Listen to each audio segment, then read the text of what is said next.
The hall was already full when Lena arrived. She had not wanted to come. She had stood outside the great iron doors of Ashford Manor for a full 3 minutes, counting her breaths, telling herself it did not matter. It was only a ceremony. Wolves had attended the blood moon ceremony for centuries. You stood in the hall, you felt what you felt, and then you went home. Nothing had to happen, nothing had to change. She pushed the door open and walked in. The chandeliers overhead burned with 100 candles. The light caught the silver thread in the gowns around her, the polished buckles on the men's jackets, the cups raised in conversations she was not part of. The Ashford pack had gathered in its finest clothes, and Lena stood in the center of it wearing a blue dress she had ironed herself that morning because their housekeeper had the day off. She was not beautiful the way Sarah was beautiful. She knew this. She had known it since childhood, the way you know a fact about the weather, not painful, just true. She found a spot near the far wall, beside a table of untouched refreshments, and she stayed there. The blood moon ceremony began at midnight. The pack elder, a white-haired woman named Marin who had presided over 40 years of ceremonies, stepped onto the low platform at the head of the hall and lifted her hands. The room went quiet. Even the candles seemed to hold still. Marin spoke the old words. Every wolf present had heard them before. You heard them as a child and you heard them again as an adult, and each time they landed differently. The words were about the moon goddess and the bond she placed between souls before they were born. About the pull that did not ask permission. About the mark that could not be refused. Only ignored, and only at great cost. Lena had heard those words a dozen times. She had never felt them. Until that night. It started in her chest. A warmth she had no name for, low and steady, like a lamp being turned up slowly in a room that had always been dim. She pressed her hand flat against her sternum, and looked around, confused. People nearby were beginning to move, some drifting toward the center of the room, some standing very still with wide eyes, recognizing the pull for what it was. 2 young wolves across the hall had found each other and were standing face to face, struck dumb, holding each other's gaze like they had forgotten every other person in the room existed. Lena's warmth grew stronger. She followed it. She did not mean to.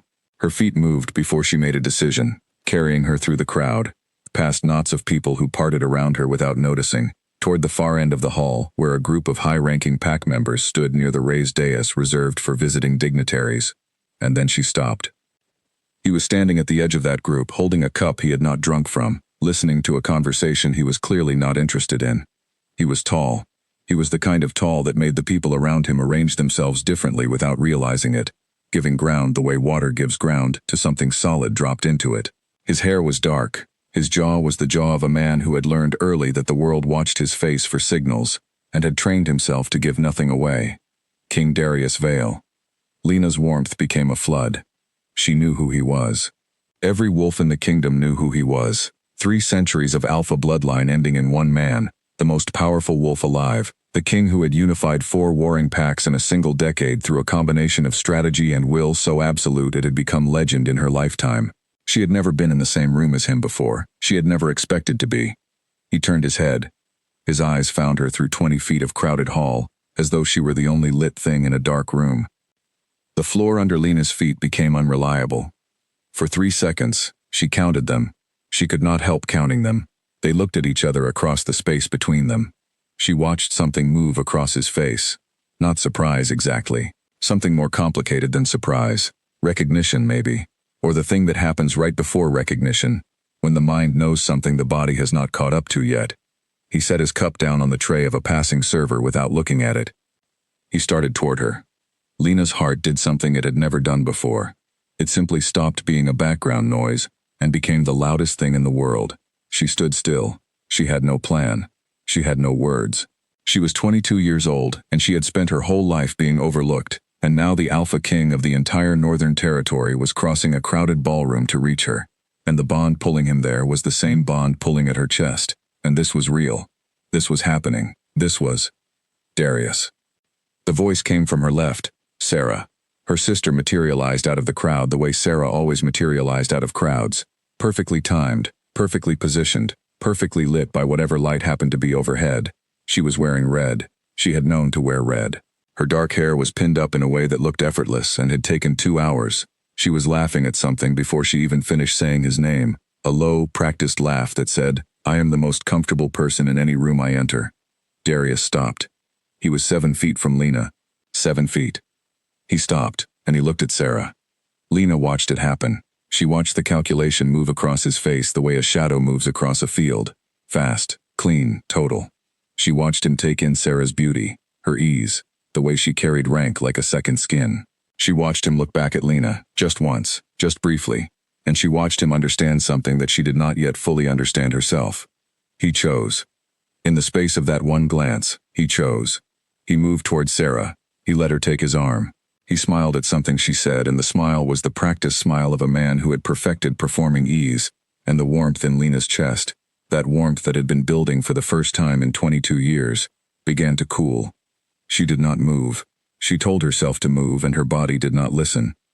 Maren was still speaking from the platform. She was talking about the bond, about the gift of recognizing your fated partner, about the grace of the moon goddess who arranged such meetings.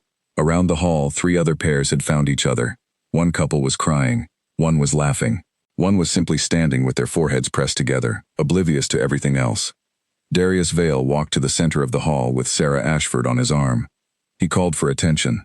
The room gave it to him immediately, the way rooms always gave Darius Vale what he called for. His voice was steady and deep and carried without effort to every corner of the hall. He announced that he was naming Sarah Ashford as his chosen queen. Chosen, not fated. Chosen. In Wolf law, the difference between those 2 words was the difference between a lock and a key. A chosen partner was a decision. A fated mate was a bond written before birth. A king who chose a partner over a fated mate was not breaking a law. There was no law against it, but he was choosing, publicly, to deny what the moon goddess had arranged. He was saying, I know what you gave me, and I want something different.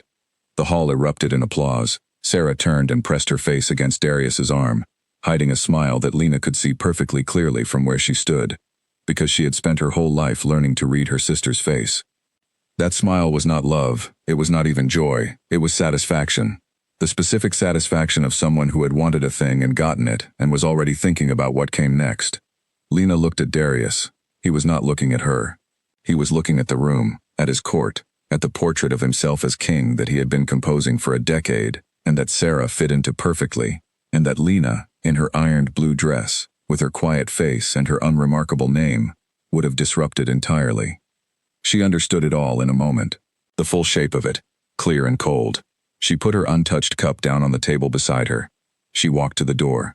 No one stopped her, no one noticed. The hall was still applauding. Outside, the night air was cold. The blood moon was enormous overhead, a deep copper circle that made the entire sky look warmer than it was. Lena stood on the stone steps and breathed. She pressed her hand against her chest again. The warmth was still there, faint now, like an ember someone had covered with ash. It would not go out. She somehow knew it would not go out, but it had quieted down to something she could carry. She stood there for a long time. She did not cry. She told herself this was because she was not sad.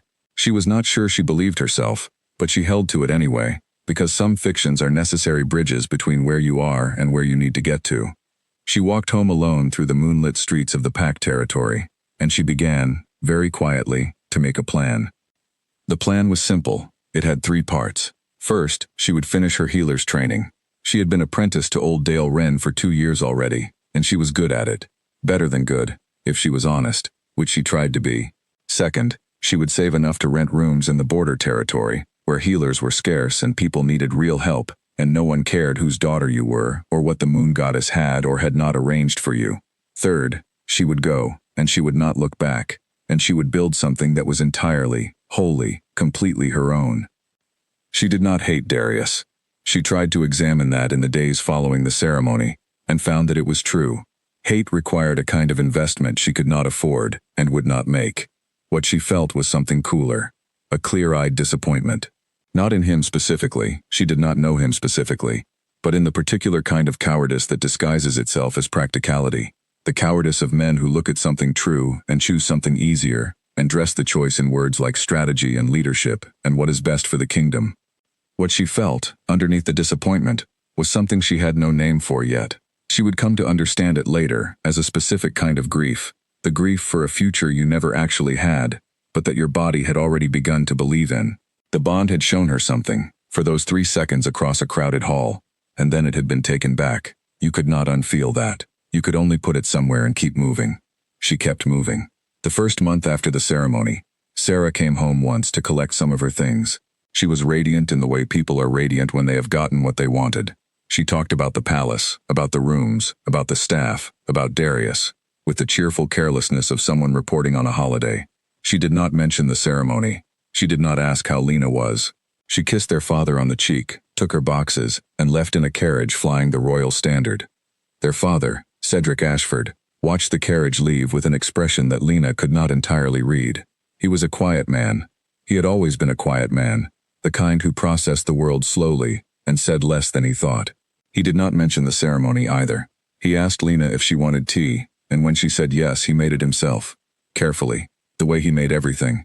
And they sat together at the kitchen table and drank it in silence, and it was, Lena thought, the most honest conversation she had had in weeks. She told him, that evening, about her plan, the healer's training, the border territory. He listened without interrupting. When she finished, he was quiet for a moment, and then he said, "Good. Just that, good."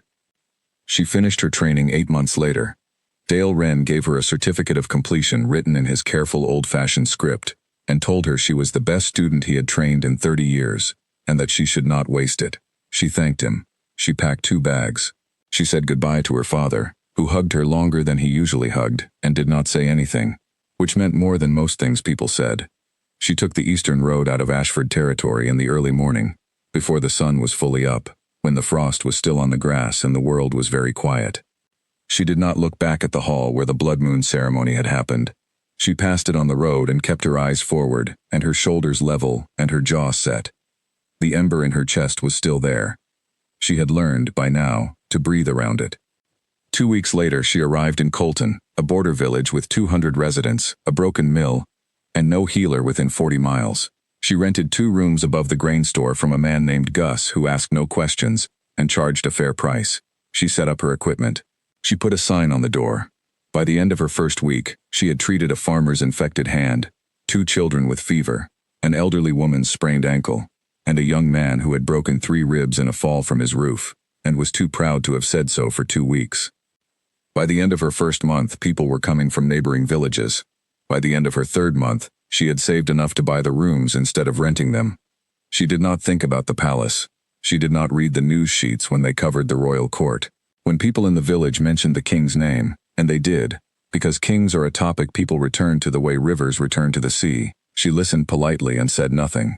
The bond in her chest did what bonds do when they are denied and not severed. It waited.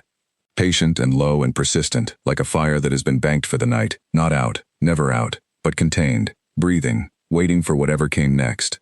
She did not allow herself to wonder what that might be. She had work to do. There were always people who needed help. And Lena Ashford, it turned out, was very, very good at helping. That was enough. For a long time, it was enough. And some days, most days, eventually, she almost believed it. Almost was as close to peace as she expected to get, and she had decided, firmly and without self-pity, that almost was going to be fine.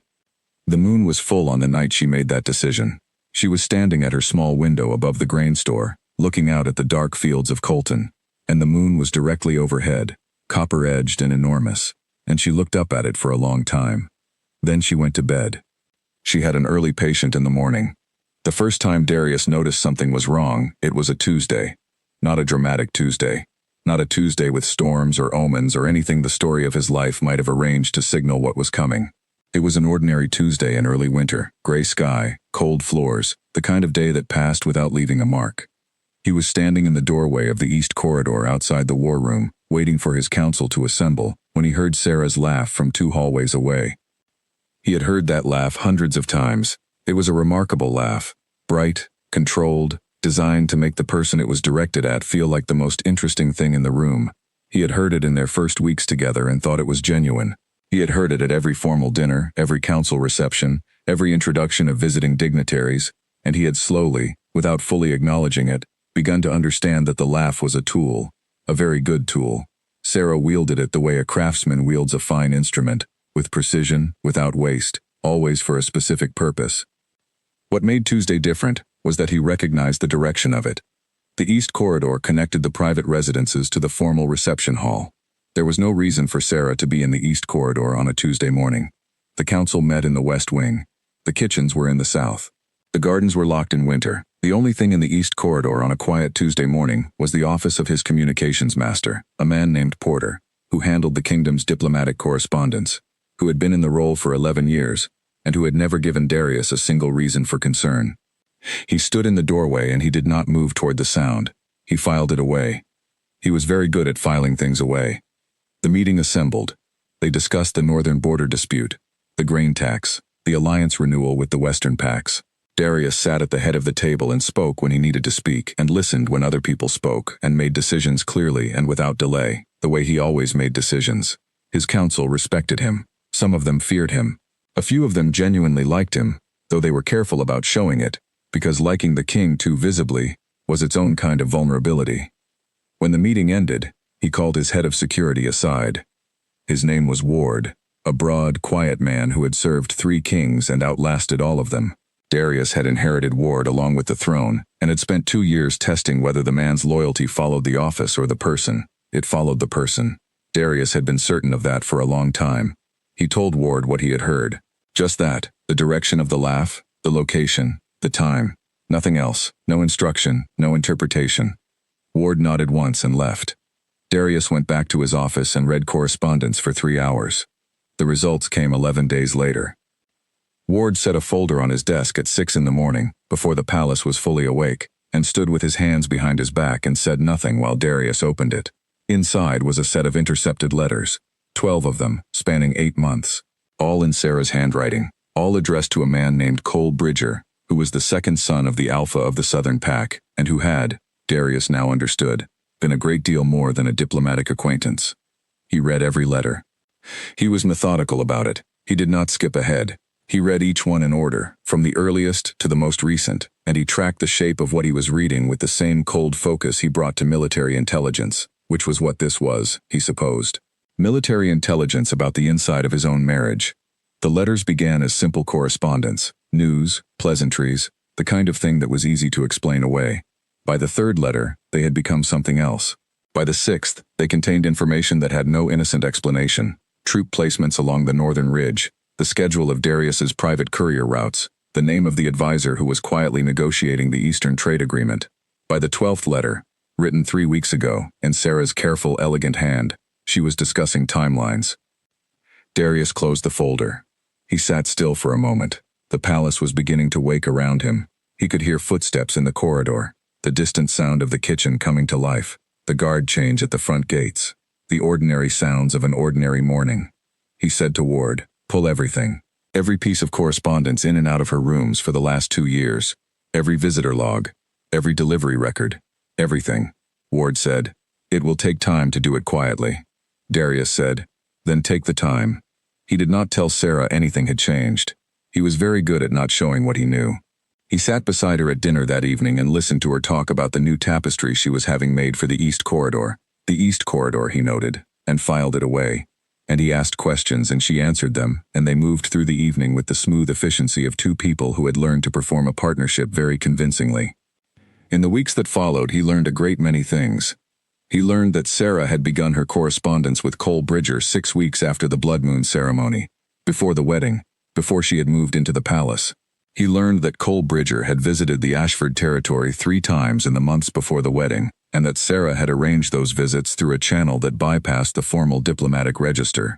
He learned that the information she had been passing was layered, small things first, building to larger things, the kind of incremental trust building that suggested not passion but strategy. He learned that the child she was carrying, she had announced it 2 months ago, to great celebration, had a complicated arithmetic problem attached to it. The dates did not align the way they should have. He had a healer run the numbers quietly, without explanation. The healer reported back without expression and asked no questions. Darius sat with that for a long time. He did not grieve, exactly.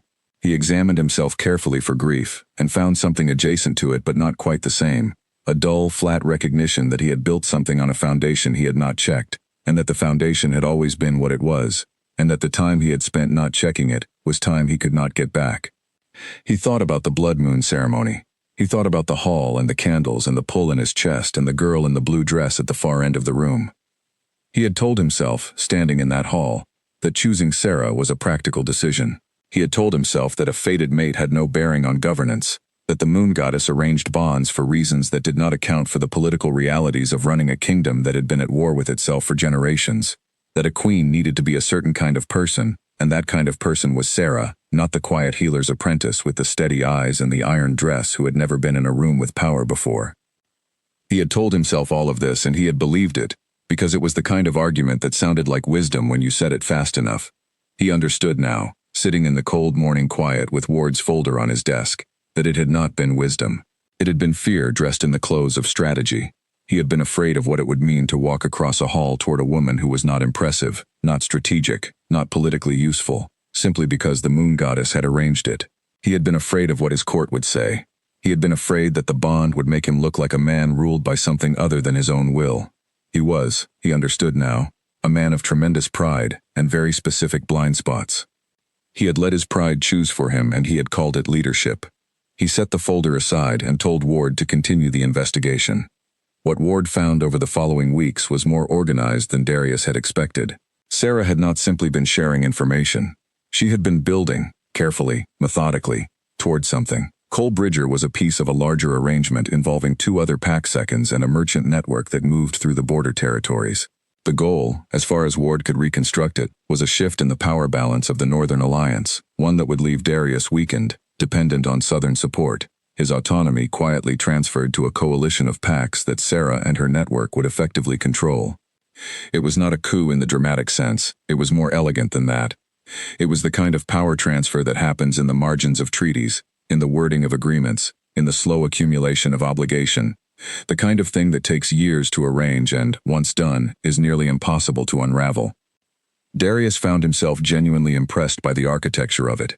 That was perhaps the strangest part, the specific and detached admiration he felt for the plan itself, separate from the anger at who had made it. He called Ward in and told him to stop, not to dismantle the investigation, to pause it. He needed to be certain before he moved. Certainty required more evidence, and more evidence required time. And time required him to sit across the dinner table from Sarah 3 more weeks in a row without showing anything. He managed it. He was good at this. He was, if anything, too good at it. But in the quiet of his study late at night, when the palace was fully dark and the fire was low and there was no performance required, he allowed himself to think about things he usually kept locked. He thought about the way the bond had felt in the hall, the warmth of it, the pull toward something he could not strategize his way into or out of, something that simply was, the way a river simply is, not asking permission to exist. He had spent 3 years telling himself that the warmth was just biology, just the bond mechanism, that it meant nothing about the actual person who carried the other end of it. He was no longer certain that was true. He found himself thinking about small things, her steady hands, the way she had not fought him, not cried, not made a scene, not tried to change his mind. He had told himself at the time that this proved she was not the right match. A queen needed fire, needed presence, needed to fill a room. Her quiet withdrawal had seemed to confirm his choice. He understood now that he had confused dignity with weakness. She had simply refused to beg. That was not smallness. That was, possibly, the most particular kind of strength, the kind that does not perform itself for an audience. He had not deserved that dignity. He had done nothing to earn it. He thought about this on the 43rd night of his investigation, sitting alone by the low fire, and he felt something he almost never felt. He felt ashamed. Not sorry, not regretful, ashamed. The specific weight of having done something you cannot claim was a mistake, because it was not a mistake, it was a choice. He had known what he was doing. He had looked across the hall and made a calculation, and lived inside that calculation for 3 years, while the woman at the other end of his fate built herself a life in a village no one mapped. And she had built it.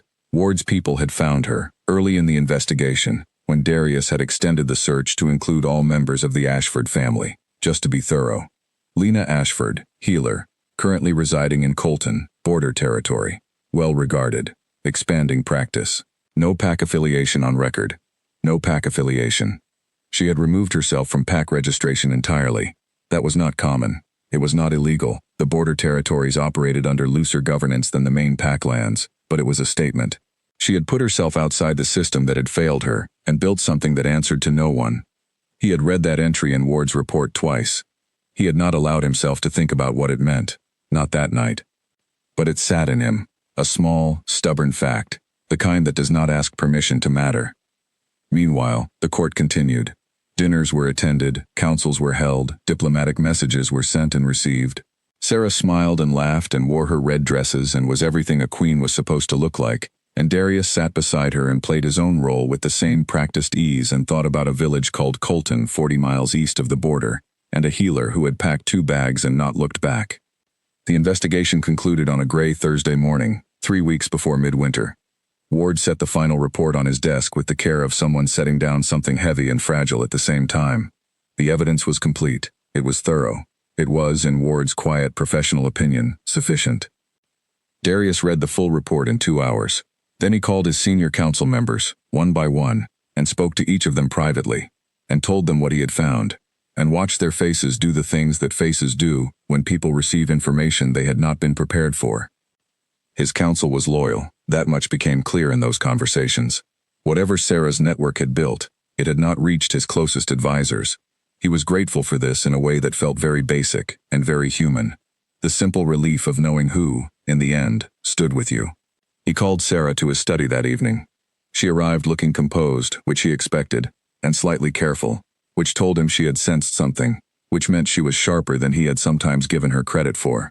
He placed the final report on the desk between them. He did not shout. He did not perform anger. He simply said, "I know everything. I've known for some time. I want to give you an opportunity to say anything you want to say before this moves to the council." Sarah looked at the folder. She looked at him. And then she did something that surprised him. She smiled. Not the practiced court smile and not the satisfied private smile he had seen at the blood moon ceremony. Something more real than either of those. A smile with a kind of tired acknowledgement in it, as if she were relieved, actually, that the performance was over. She said, "You were always going to find out. I honestly expected it sooner." He said nothing. She said, "You chose me because I was useful. I chose this because it was an opportunity. We both understood what this was." He said, "I understood it as a marriage." She said quietly, still smiling that tired smile, "Darius, you don't know what a marriage is. You've never let anyone close enough to show you." She left the study.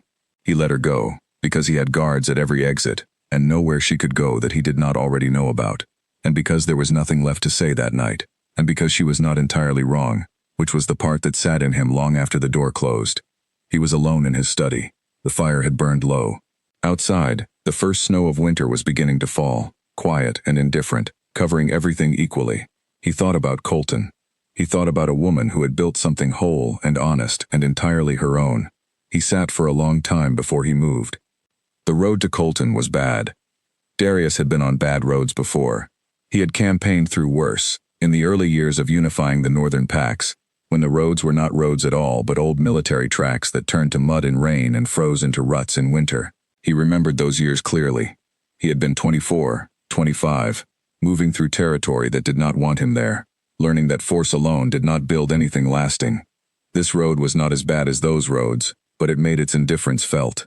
The carriage rocked. The driver, a steady man named Croft whom Darius had trusted for 6 years, kept the pace measured. 2 guards rode alongside. Darius had specifically chosen the smallest number he could justify. He had told Ward he was making a tour of the border territories, which was true, and that he intended to assess the village of Colton specifically, which was also true, and Ward had looked at him with the flat, quiet expression of a man who has assembled too much information over too many years to be fooled but is too professional to say so. Darius had said, "Anything else?" Ward had said, "No, my lord." They had understood each other. The landscape changed as they moved east. The ordered farmlands of the main pack territory gave way to wider, rougher country. Fields that had not been cultivated as carefully, tree lines that came closer to the road, villages that were further apart and built more practically, without the ornamental touches of prosperity. The people out here worked differently. They had to. The border territories had been neglected for the better part of 2 generations, caught between the competing priorities of packs that had spent decades fighting each other over resources while the edges of the kingdom quietly thinned. Darius had begun addressing this 3 years ago. Roads were being repaired. A new tax structure was being introduced that directed more resources to the outer villages. It was slow work, the kind that did not produce visible results fast, and it was unpopular with the established pack leadership, who preferred the old arrangements. He thought about this as the carriage moved east. He thought about governance, about the long view, about the work that mattered over decades. It was easier to think about governance. He was very good at governance. It did not require him to think about the fact that his palms felt strange, and that the warmth in his chest, which he had spent 3 years classifying as a biological inconvenience and moving past, had been strengthening steadily since he crossed the borderline. He had noticed it happening. He had not commented on it, not even privately. He had sat with it and breathed around it, and told himself it was simply the bond responding to proximity, which was a mechanical explanation, and therefore manageable. His palms still felt strange. They arrived in Colton in the late afternoon. It was a small village. He had known it would be small. Ward's report had been thorough on the demographics, but knowing a thing and experiencing it were different. The main road through Colton was wide enough for 2 wagons to pass each other, and no wider. The buildings were stone and timber, practical and maintained with evident care. The kind of maintenance that comes not from wealth but from people who take pride in what they have. There was a mill, rebuilt recently, he noted. The timber was new, and a market square that was empty at this hour, and a grain store with lights in the upper windows. Croft brought the carriage to a stop near the square. Darius stepped down and told his guards to wait. He stood in the middle of Colton's main road in the late afternoon light, and the warmth in his chest was no longer something he could classify as manageable. It was a direction. It had always been a direction, that was the nature of the bond, but he had spent 3 years refusing to face it, and now he was 40 miles east of his palace in a village built for 200 people, and the bond was pointing at a stone building 20 feet away, with herbs drying in the window and a sign on the door that read, "Healer, all hours, knock." He walked toward it. He stopped at the door. He raised his hand to knock, and then he stood there, which was not something he did.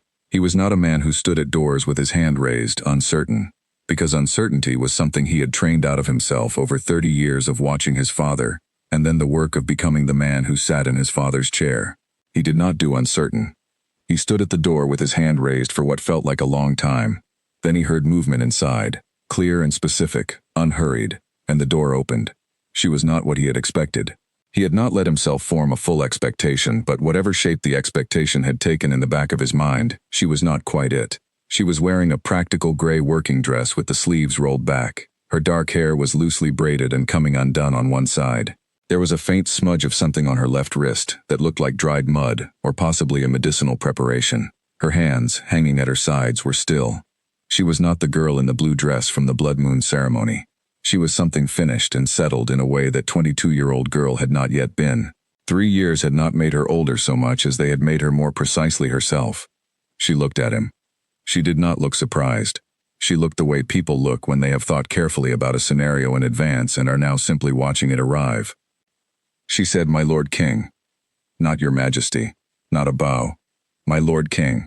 The way you address someone when you are observing the minimum form required and making clear that is exactly what you are doing.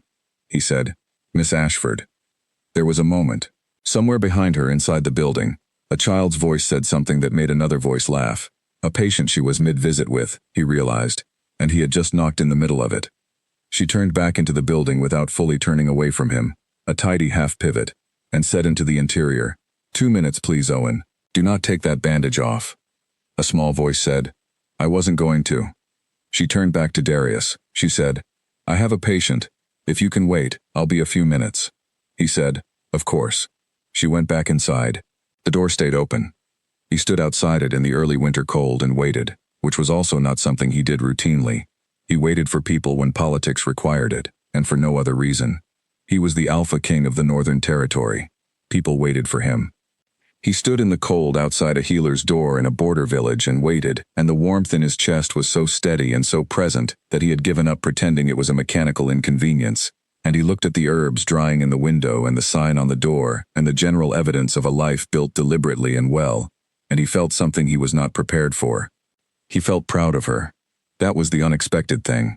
He had braced for guilt, which he had earned. He had braced for the specific awkwardness of facing someone you had wronged in a moment of cowardice, dressed up as choice. He had prepared, to the extent he prepared for things he could not fully strategize, for a hard conversation.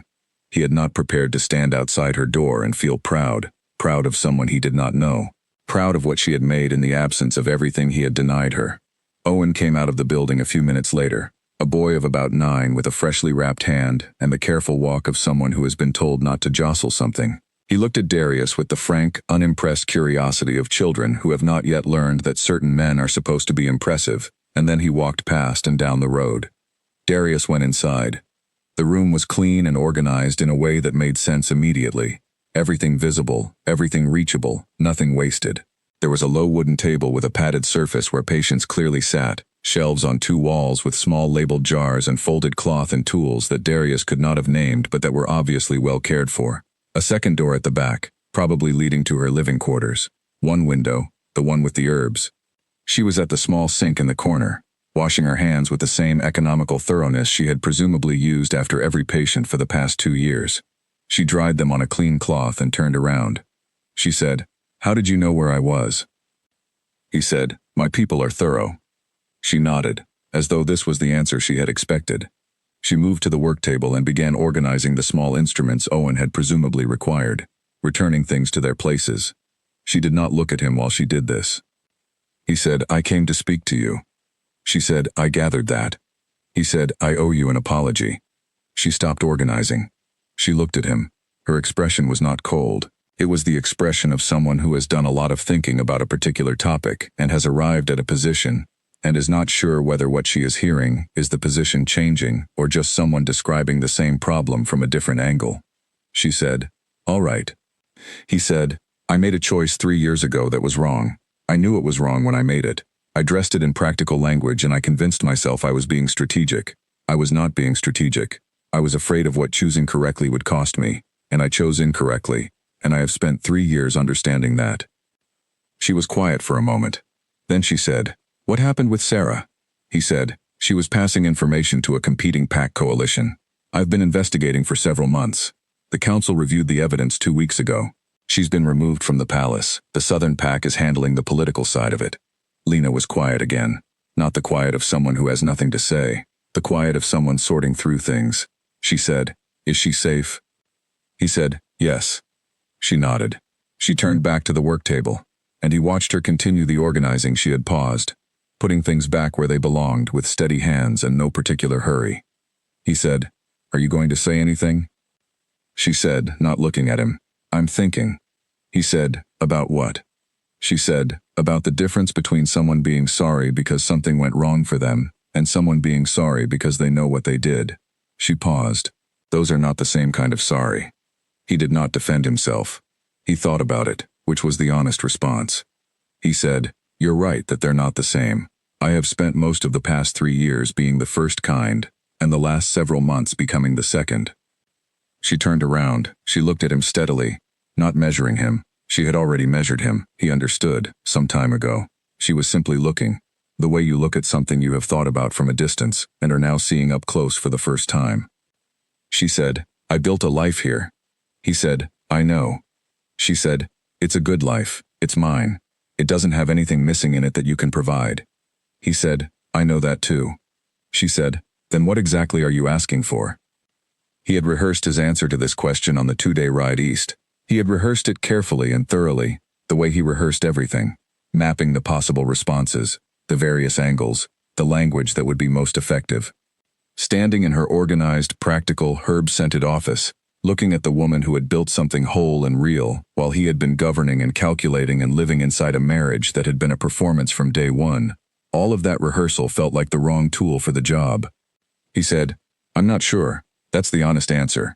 I rode 40 miles to say I'm sorry and to see you, and I don't know what comes after that." She looked at him for a long moment. She said, "That is possibly the most honest thing I have heard from a man with a title in my entire life." It was not an invitation, it was not a forgiveness.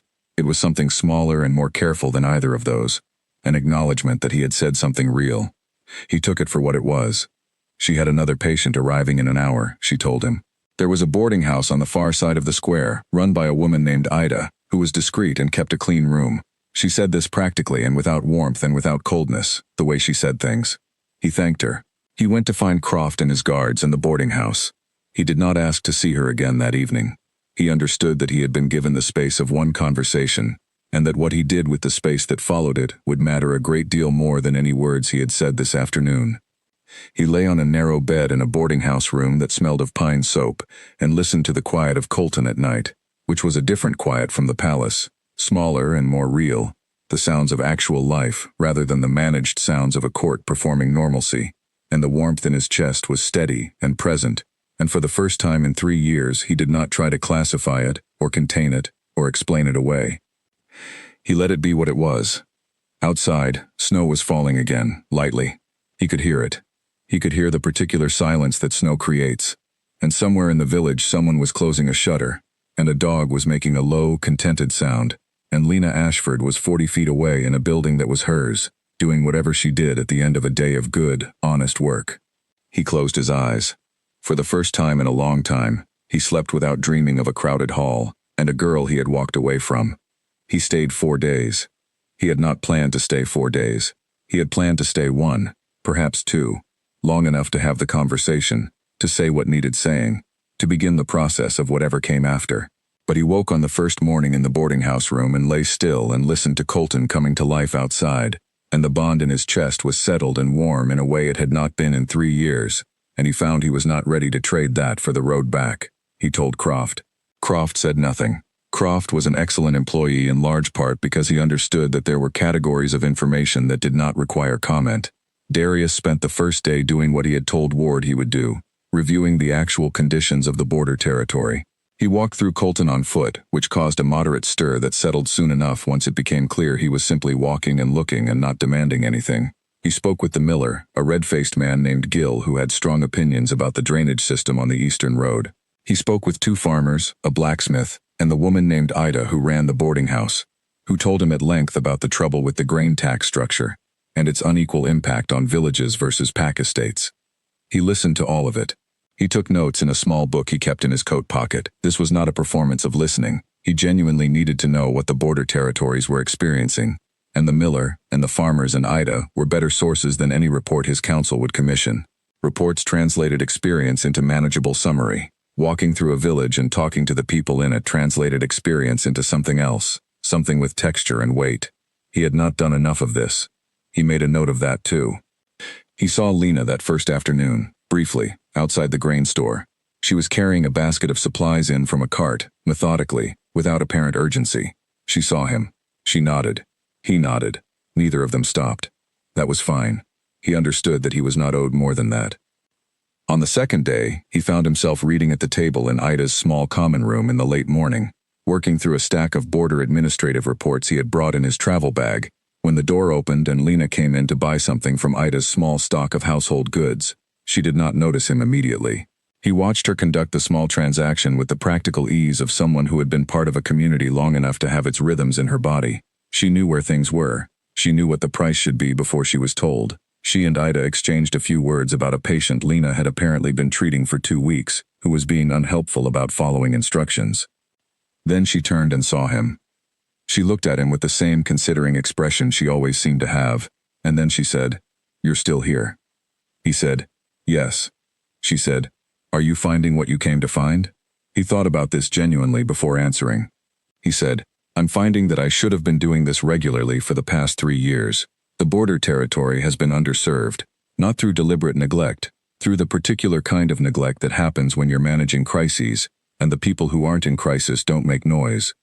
She tilted her head slightly. Not agreement exactly, but recognition. She said, "Owen, the boy you saw yesterday, his mother walked 40 miles to find a healer when he was sick 2 years ago. There was no one closer. She nearly lost him on the road." He felt that. He let himself feel it. He said, "What do you need here, medically? What is actually missing?" She looked at him with a slight change in expression, the look of someone who has been asked a practical question and is deciding whether to engage with it. She sat down at the table across from him, not warmth, not invitation. Practicality. She said, 3 more healers, minimum, for this cluster of villages. A proper supply route for remedies we can't grow here. There are things I have to send to the main pack territory for, which takes 2 weeks each way. A small building specifically for the purpose, rather than my 2 rooms. And a system for training locals, because the knowledge should belong to the community, not to one person who could leave. He wrote all of it down. She watched him write. She said, "You're actually writing it down." He said, "Yes." She said, "Most people write things down so they can feel like they've done something." He said, "I write things down so I don't forget them." She looked at him for a moment. Then she stood up and collected her purchases. She said, "I have afternoon patience." She moved toward the door, then paused without fully turning. She said, "There is a meeting tomorrow evening. The village elders discuss community concerns once a month. You might consider attending. You would hear more in 2 hours than in a week of reports. He said, "What time?" She said, "Sundown."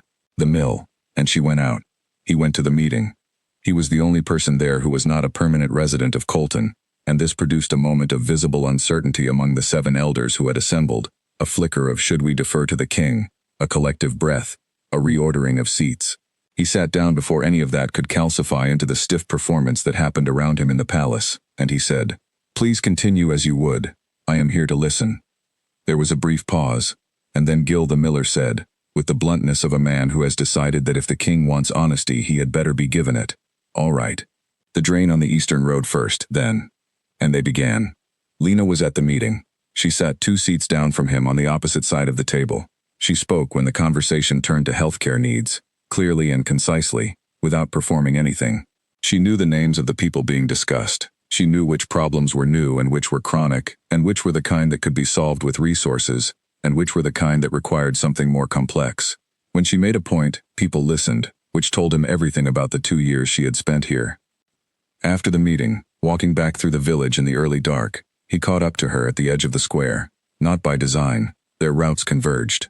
He said, "You've become someone people trust here." She said, "That took about 18 months. The first 6 were harder." He said, "What made it hard?" She was quiet for a few steps. Then she said, "Coming from a named pack into border territory without affiliation is unusual. People wanted to understand what I wanted here, what I was getting out of it. They had good reasons to wonder that. People with options usually want something." He said, "What do you want here?" She said, "I wanted somewhere that needed what I had and would judge me on whether I did it well. That's all."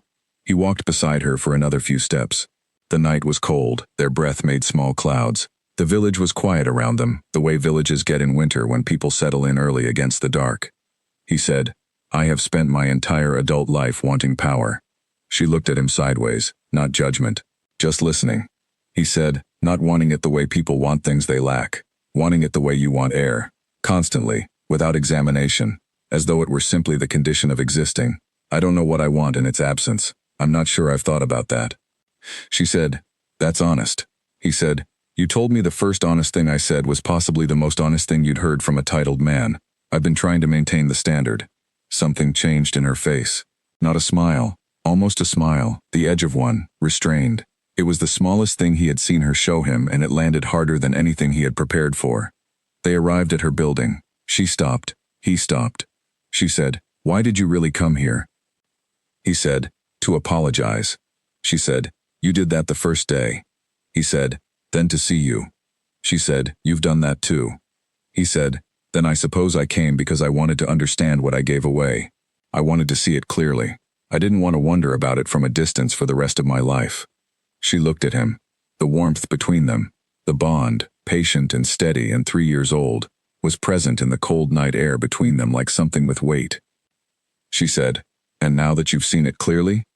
He said, "Now I understand that I gave away something I didn't deserve in the first place, and that you have built something considerably better than what I could have offered you, and that I don't know what right I have to be standing here at all." She was quiet for a moment, then she said, "You have the right of someone who has driven 40 miles and slept in a boarding house, and attended a meeting about drainage." He said, "That's a fairly low bar." She said, "It's a different bar than the one you're used to." She opened her door. She said, "Good night." He said, "Good night." She went in. He stood for a moment in the cold, and then he turned and walked back to the boarding house. He felt, he realized, something that was not guilt, and was not hope exactly, but was in the neighborhood of both. A cautious, specific sense that a thing that had been closed was perhaps not sealed. On the 4th morning he told Croft to prepare to leave.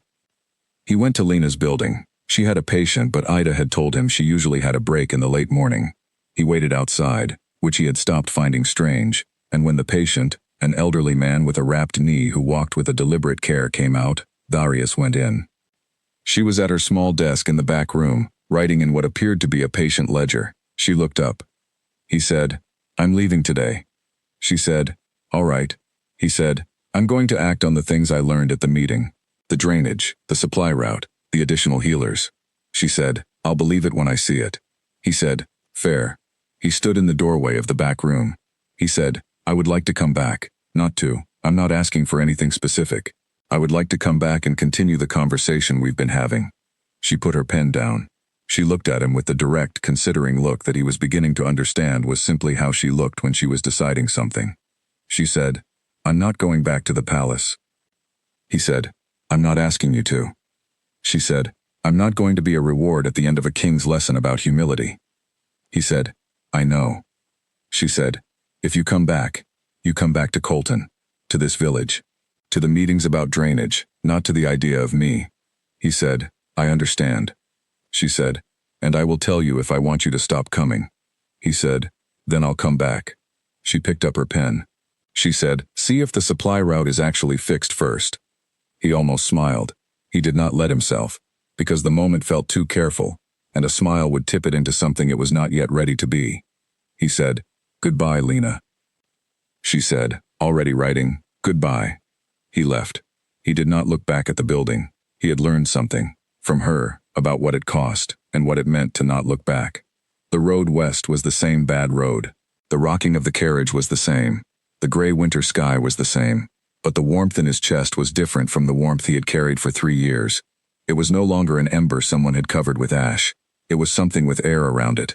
Something that was still small and careful but was, undeniably, breathing. He opened his notebook and looked at the list she had given him.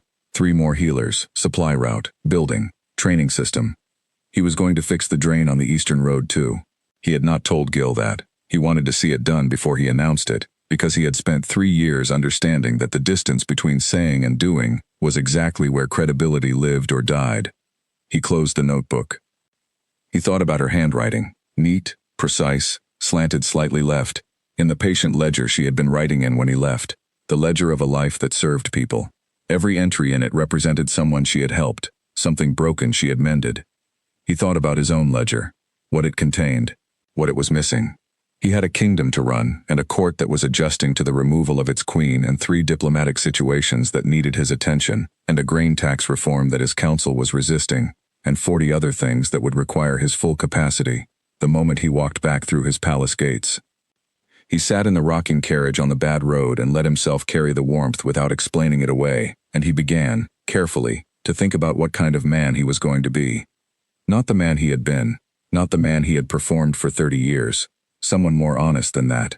Someone who drove 40 miles to say sorry without knowing what came next. Someone who attended meetings about drainage. Someone who could be trusted to act on what he wrote in his notebook. He owed her at least that. He owed the people of Colton at least that. He owed himself at least that. The carriage moved west through the gray winter afternoon, and behind him, the village of Colton was doing what it always did. The mill was running. The grain store was open. The healer's sign was on the door. And 200 people were going about the business of their lives in a community that was, quietly and without fanfare, better than it had been 2 years ago. Largely because of one woman in a gray working dress who had rolled up her sleeves and gotten on with it. He held that thought all the way home. He came back 6 weeks later. He did not send word ahead. That was intentional. He had thought about it carefully on the long ride east and decided that announcing his arrival was a kind of claiming. It assumed she would rearrange herself around him. Assumed his coming was something to prepare for. He was trying to stop being a man who assumed things were arranged around him. He arrived in the early afternoon. The eastern road was better, not finished, not fully repaired, but better. The worst of the drainage issue had been addressed, a crew of workers visible in the distance, still completing the far section. He had pushed that through 2 weeks after returning to the palace, bypassing the usual deliberation process because the usual deliberation process was designed to give important people time to decide how a change would affect them, and drainage was a thing that either worked or did not work and had nothing to do with important people's concerns. The mill was running. The square had market stalls open. He spotted 3 children he did not recognize from his first visit chasing something. A dog, he thought, or possibly just each other, around the far side of the square. He went to Ida's boarding house first. Ida looked at him with the composed, unsurprised expression of a woman who has decided that a king who attends drainage meetings is the kind of king she is willing to accommodate without making a fuss. She gave him the same room. She said the rate was the same. He thanked her and paid for 3 nights, which felt honest, not committing to less than he intended. He went to Lena's building. The sign was on the door. He knocked. After a moment, a young woman opened it, perhaps 18, with a slightly ink-stained apron and the focused look of someone who was in the middle of something. She looked at him. He said, "Is Miss Ashford available?" The young woman said, "She's with a patient." "Are you hurt?" He said, "No." She said, "Then she'll be out when she's done." And she left the door open in a way that was clearly an invitation to wait, and went back inside. He sat on the low stone bench beside the door. He waited. This did not bother him the way it once would have. There was something clarifying about waiting for a thing you could not command to come faster. The patient came out after 20 minutes, a middle-aged woman with her arm in a new sling, moving carefully. She nodded at him. He nodded back. She went on her way with the purposeful pace of someone who has somewhere to be. The young woman with the ink stain leaned out of the door and said, "She's ready." She stepped back to let him in. Inside, the building had changed slightly. There was a second work table, new wood, recently built. The shelves had been extended. There was a small framed certification on the wall near the door, and beside it, a piece of paper with a handwritten schedule of something that looked like a training roster. The training system. She had already started it. He found her in the back room at her desk with the ledger, which made him think she always ended up there between patients, and he found this detail specific and private, and quietly meaningful, the way small habits are meaningful when you are paying attention to a person instead of a position. She looked up. She looked at him, then at the window, checking the light, calculating how long he had been waiting. She said, "The Eastern Road section is better." He said, "Not finished yet. 3 more weeks, approximately." She said, "I heard there's a supply route being established." He said, "First delivery in 2 weeks. I also have referrals for 2 additional healers who might be interested in border placement. I'd like to speak with you about what the positions should look like before I approach them. You know what this territory needs better than my placement coordinator does." She was quiet for a moment. Something moved in her face, not quite softened, but adjusted. The expression of someone receiving information that aligns with an expectation they were not fully ready to have confirmed. She said, "You actually did it." He said, "I told you I would." She said, "People tell me things." He said, "I know." She stood up and came around the desk. She walked past him into the main room and he followed. She gestured for him to sit at the patient table while she went to put the kettle on the small stove in the corner. It was a practical gesture, not a warm one. Putting a kettle on was something she did, not something she was doing for him specifically. He sat on the patient table and watched her work, and tried not to read more into it than it was. She made tea. She brought it in 2 plain cups and set one on the table beside him, and held the other herself. She stood rather than sat, which he read correctly, as maintaining a certain kind of space. She said, "How is the political situation?" He said, "Stabilizing." The removal of the Queen was disruptive in specific ways. The Southern Pac pulled back from 2 agreements. The Council is managing the fallout.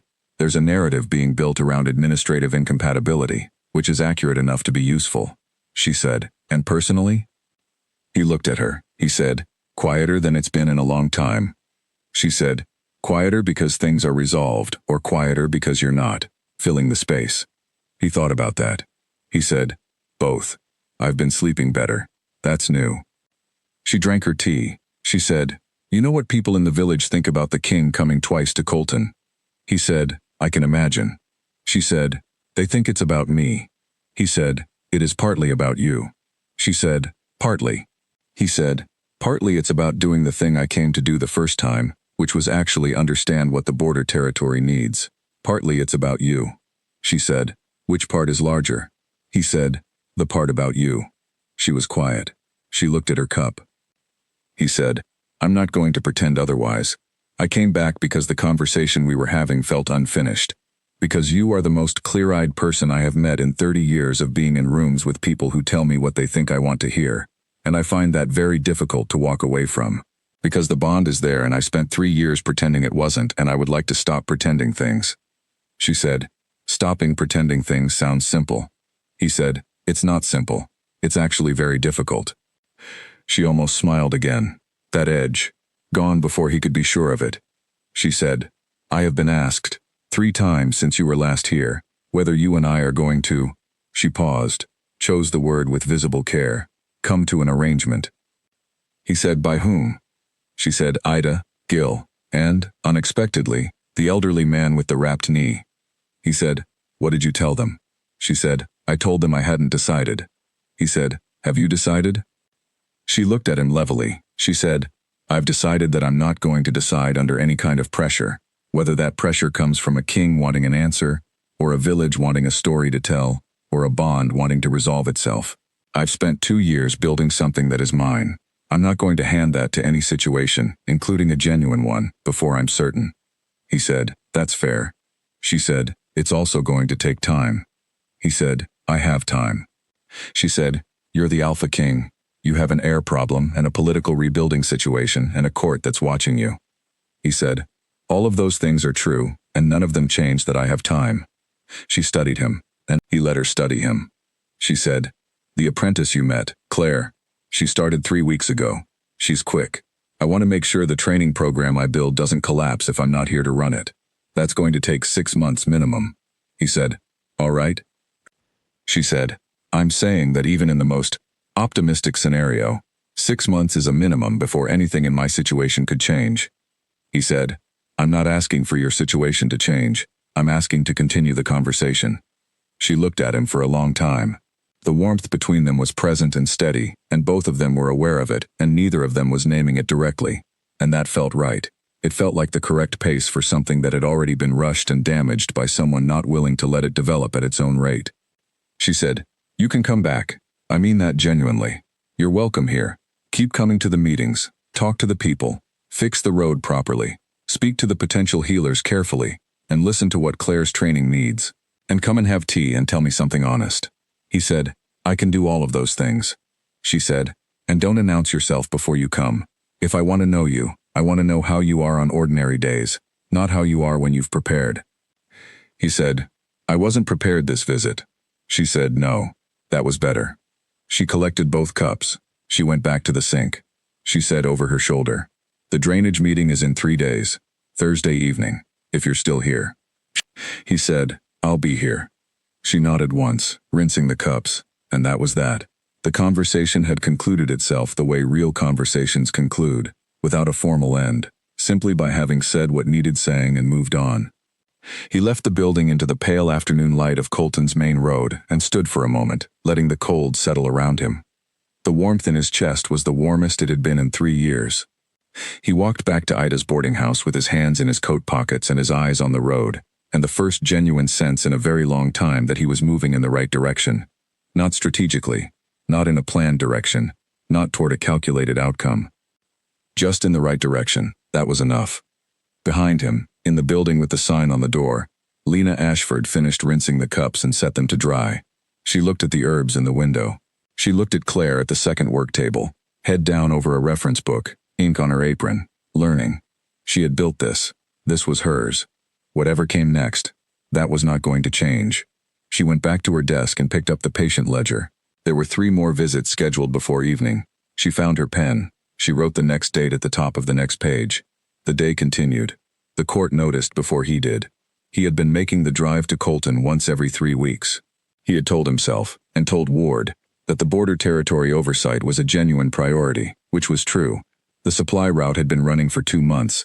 The second healer had arrived and begun setting up in the neighboring village of Farwick, and the drainage project was complete, which Gil had communicated via a written message containing more enthusiasm than Darius had previously believed the miller capable of. The oversight was genuine. What Darius had not fully reckoned with was that he was returning from these visits in a different state than he arrived in, and that people who watched him professionally were very good at noticing states. His senior advisor, a woman named Eleanor Voss who had served in the palace for 20 years and knew the expression of every mood Darius Vale had ever displayed with the precision of a portrait artist who has painted the same subject many times, raised the subject on a Tuesday. She did it the way she raised uncomfortable subjects. Quietly, matter-of-factly, near the end of a routine meeting when the routine business was handled and the room had thinned to just the 2 of them. She said, the border territory visits are producing results. The council is impressed. He said, good. She said, there is also a question circulating, among the council and among some of the senior PAC representatives, about whether the frequency of the visits is purely administrative. He looked at her. She looked back at him with the composed, steady expression of a woman who had decided many years ago that the only way to be useful to a powerful person was to be entirely honest with them. She said, Ashford. He said, yes. She said, Lena Ashford. He said, yes. She was quiet for a moment. Then she said, the former queen's removal is still recent. The court is watching for signals about the succession. There are 3 Pack families who have already begun quietly positioning their daughters. He said, I know. She said, the situation requires careful management. He said, Eleanor, I know all of this. She said, I know you know it. I'm not telling you what to do. I'm telling you what the context is, because you seem to be navigating something without context. He said, what does the council think about Lena Ashford specifically? She said, the council does not have a formed opinion because they don't have enough information. They know she's the daughter of a named Pack member. They know she was at the Blood Moon ceremony. A few of them have done the arithmetic on the timing of that evening and your subsequent choice of the former queen. They have not said this aloud in any formal setting. He said, but they've thought it. She said, they're very intelligent people. Yes, he said, what would they think of her? Eleanor was quiet for a moment, which meant she was choosing her words. She said, she is a healer in a border village with no current Pack affiliation. She has no political history, no existing relationships with the major families, and no experience in court. In terms of the kind of calculus your council does, she is a significant departure from convention. He said, is that a problem? She said, that depends entirely on what she is. If she is a temporary interest, it is a manageable situation. If she is more than that, then the council will need to be part of that conversation, and they will need time to understand why. He said, she is the other half of my bond. Eleanor looked at him steadily. This was, he understood, information she had suspected and was now having confirmed. She said, you chose the former queen over her at the Blood Moon ceremony.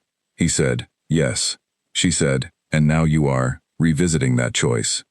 He said, I am not revisiting it. I made it. It was wrong. I am living with the consequences of it and attempting to be honest with someone I was not honest with at the time. Eleanor was quiet for a long moment. Then she said, the council will have questions.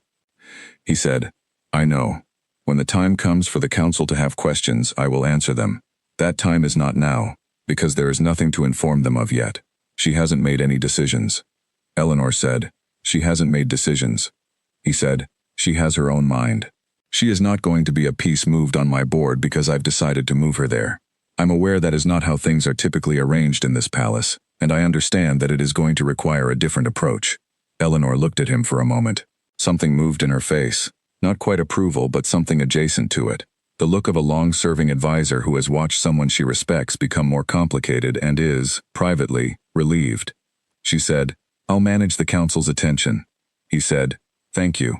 She said, for what it's worth, the border territory work is real. Whatever else is happening, the work is real, and the council can see that, and it is building you a different kind of credit than you usually operate on. He said, what kind is that? She said, the kind where people trust you because of what you do, not because of what they're afraid you might do. He thought about that after she left. He thought about it on the ride to Colton 2 weeks later. He thought about it sitting in the mill at the drainage meeting, listening to a debate about the shared use of the new culverts, and he thought about the difference between authority earned and authority assumed, and he thought that he had spent 30 years being very good at the assumed kind, and was only now beginning to understand the earned kind. Lena was at the meeting. She was 3 seats away. She was making notes in a small book, the same focused concentration she brought to everything, her handwriting small and precise.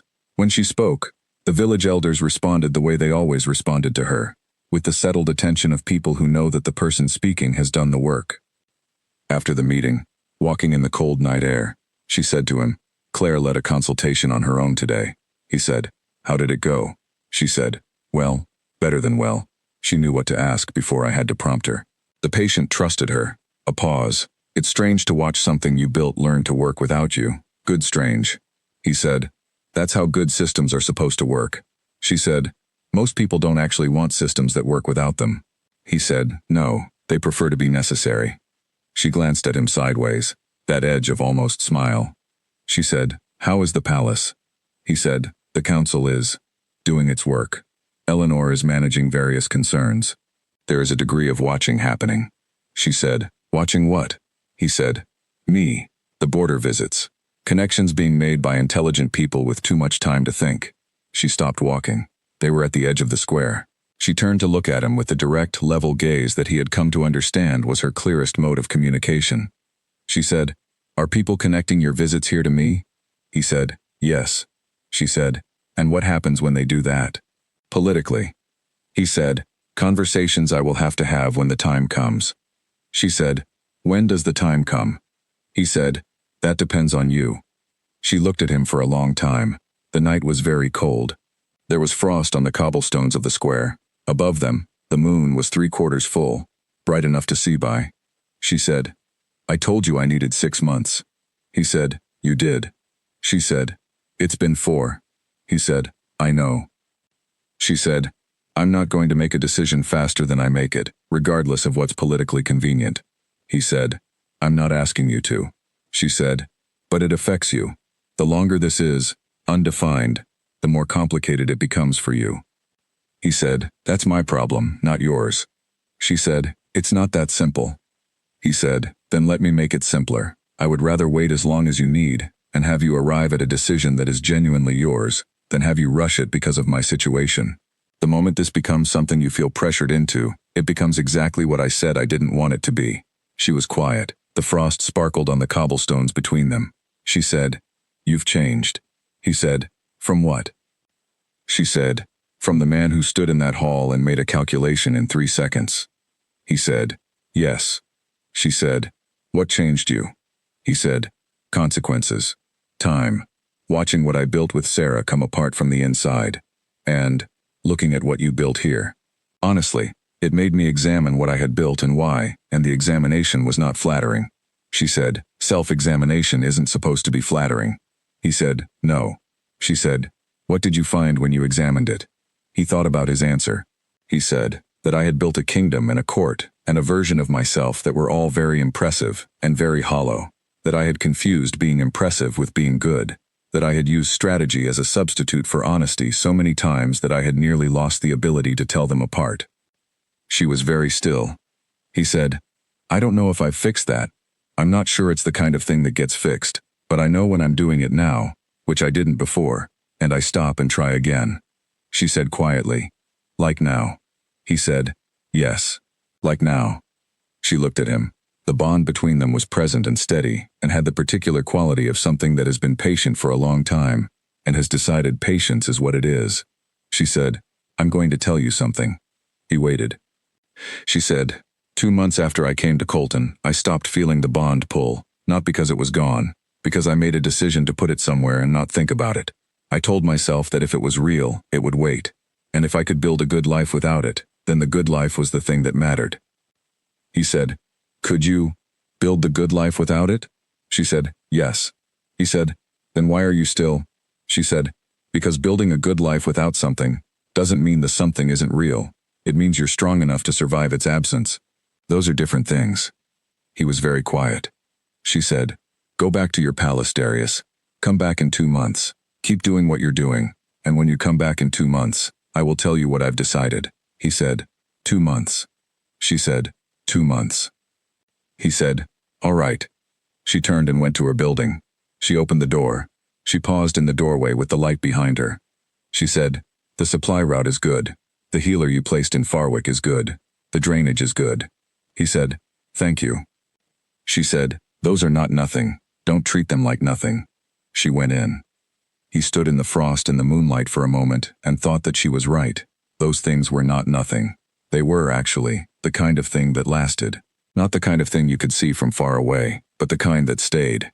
He walked back to the boarding house. He did not sleep immediately. He lay in the dark and thought about 2 months, and thought about what he was going to do with 2 months that was worth reporting when they were over. He thought about the northern communities beyond Colton that Ward's reports said were in similar need. He thought about the training system Lena was building, and whether it could be replicated, with the right resources and the right people, across the border territory.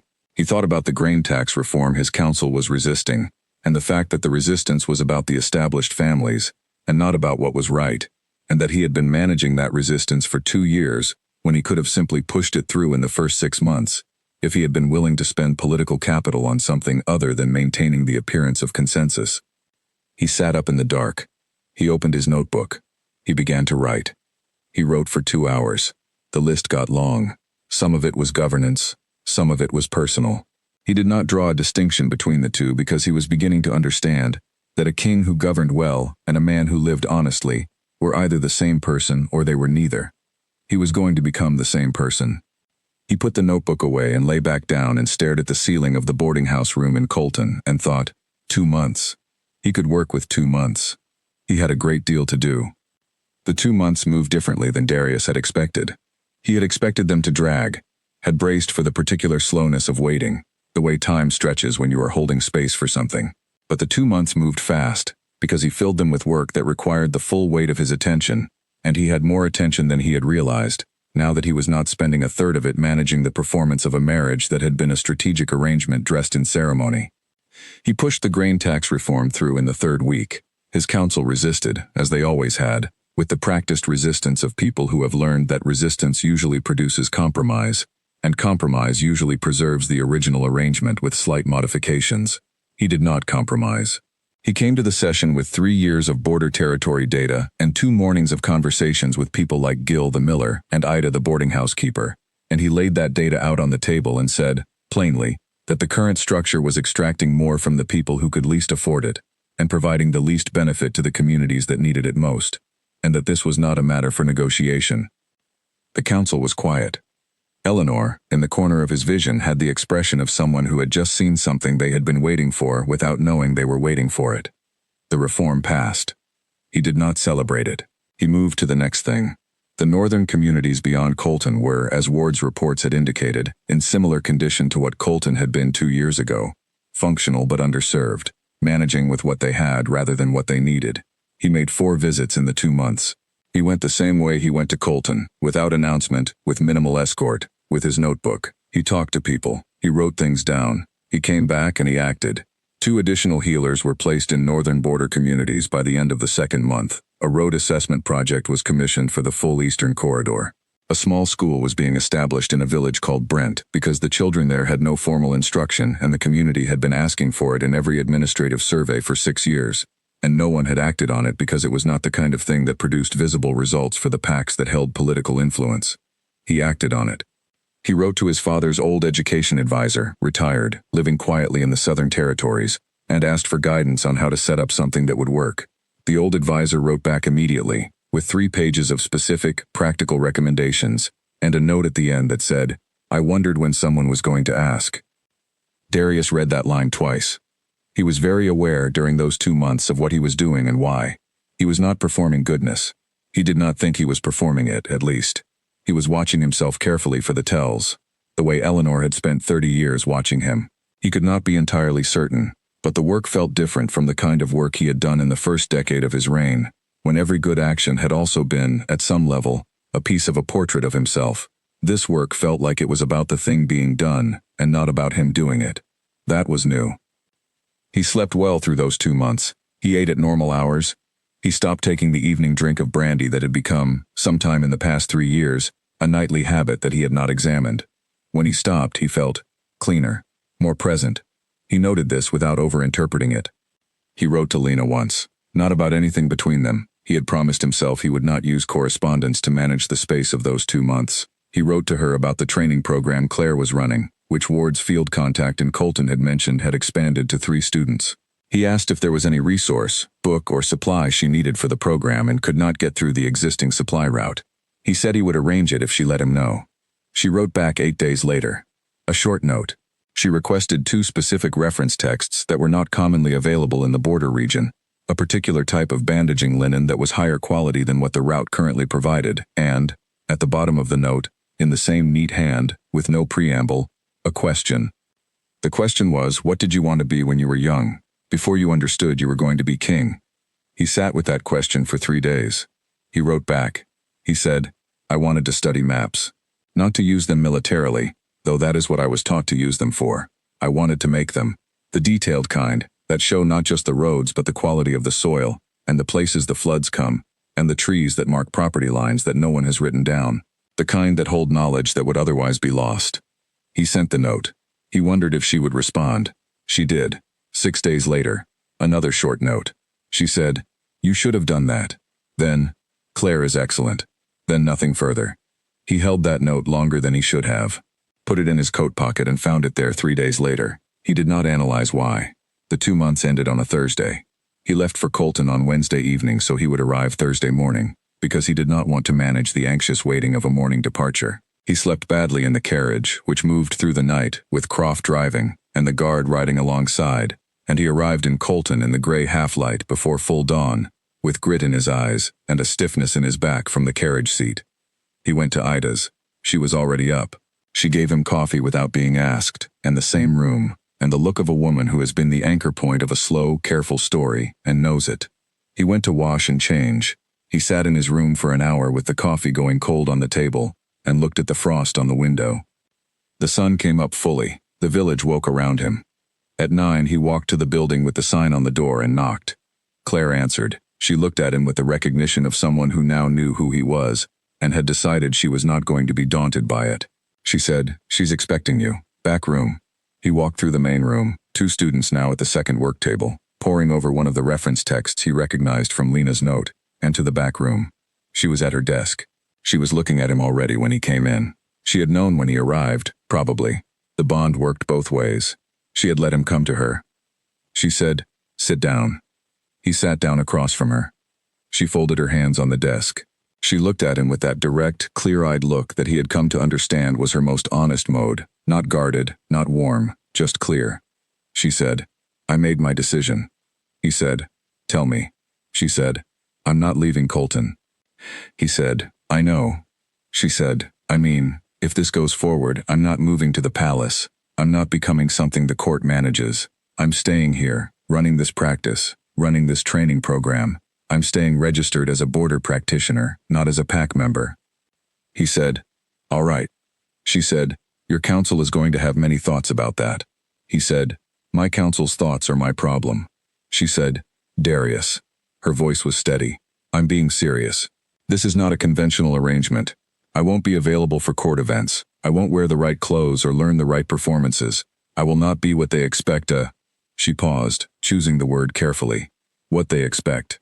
He said, "I know what they expect. I spent 10 years building a palace full of expectations. I'm interested in something different."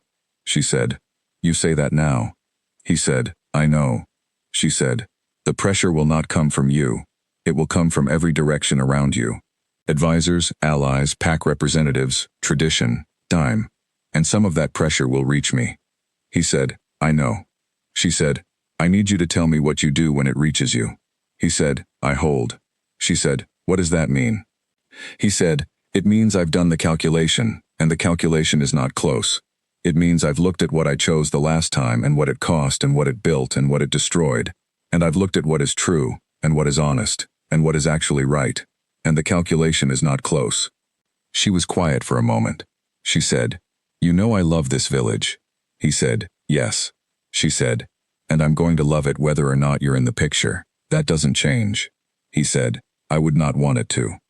She said, "And if you come back here and it turns out that you can't be what I need, I will tell you clearly and without apology." He said, "I know." She said, "And I'll expect the same." He said, "You have it." Another quiet. The students in the next room murmured over something. Somewhere outside, a horse went past at an unhurried trot. She looked at him across the desk. She said, 2 months ago I asked myself what I was afraid of, and the answer was, not you, specifically. I was afraid of being absorbed.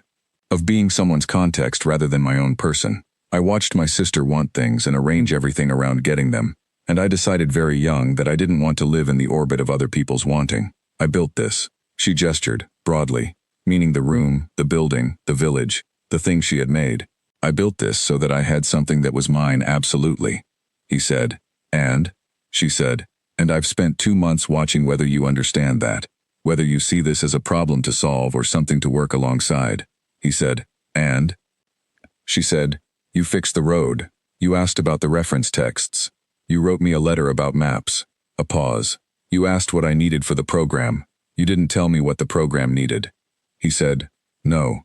She said, that's the difference. He said, yes. She looked at him for a long moment. The warmth between them, the bond, the old patient thing, was present and steady, and, for the first time, it was not being held at a distance by either of them. She said, all right. He said, all right? She said, all right, we go forward, slowly. Here, not there.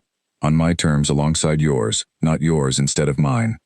He said, yes. She said, don't make me regret saying that. He said, I won't. I'll try very hard not to. She almost smiled, and this time, he thought, It got past the edge. Just barely. Just enough. She said, "I have a patient at 10. He said, "I'll get out of your way." She said, "There's a council meeting tonight. Village, not yours. Brent's school funding is on the agenda." He said, "I'll be there." She said, "I know." He stood. He moved to the door. He paused, because he had something else to say and he was going to say it plainly, without calculating how it would land. He said, "I thought about you every day. For 3 years. I told myself I wasn't, and I was." She looked at him. He said, "I thought you should know that." She was quiet. Then she said, "I know." He went out. He walked back through the main room past the students who did not look up, out the front door into the morning air of Colton. The frost was burning off. The mill was running. The eastern road was clean and properly drained. Somewhere nearby, a child's voice was doing something joyful. He stood in the middle of the village he had come to 40 miles east of his palace, and he understood that this was the most honest place he had ever stood.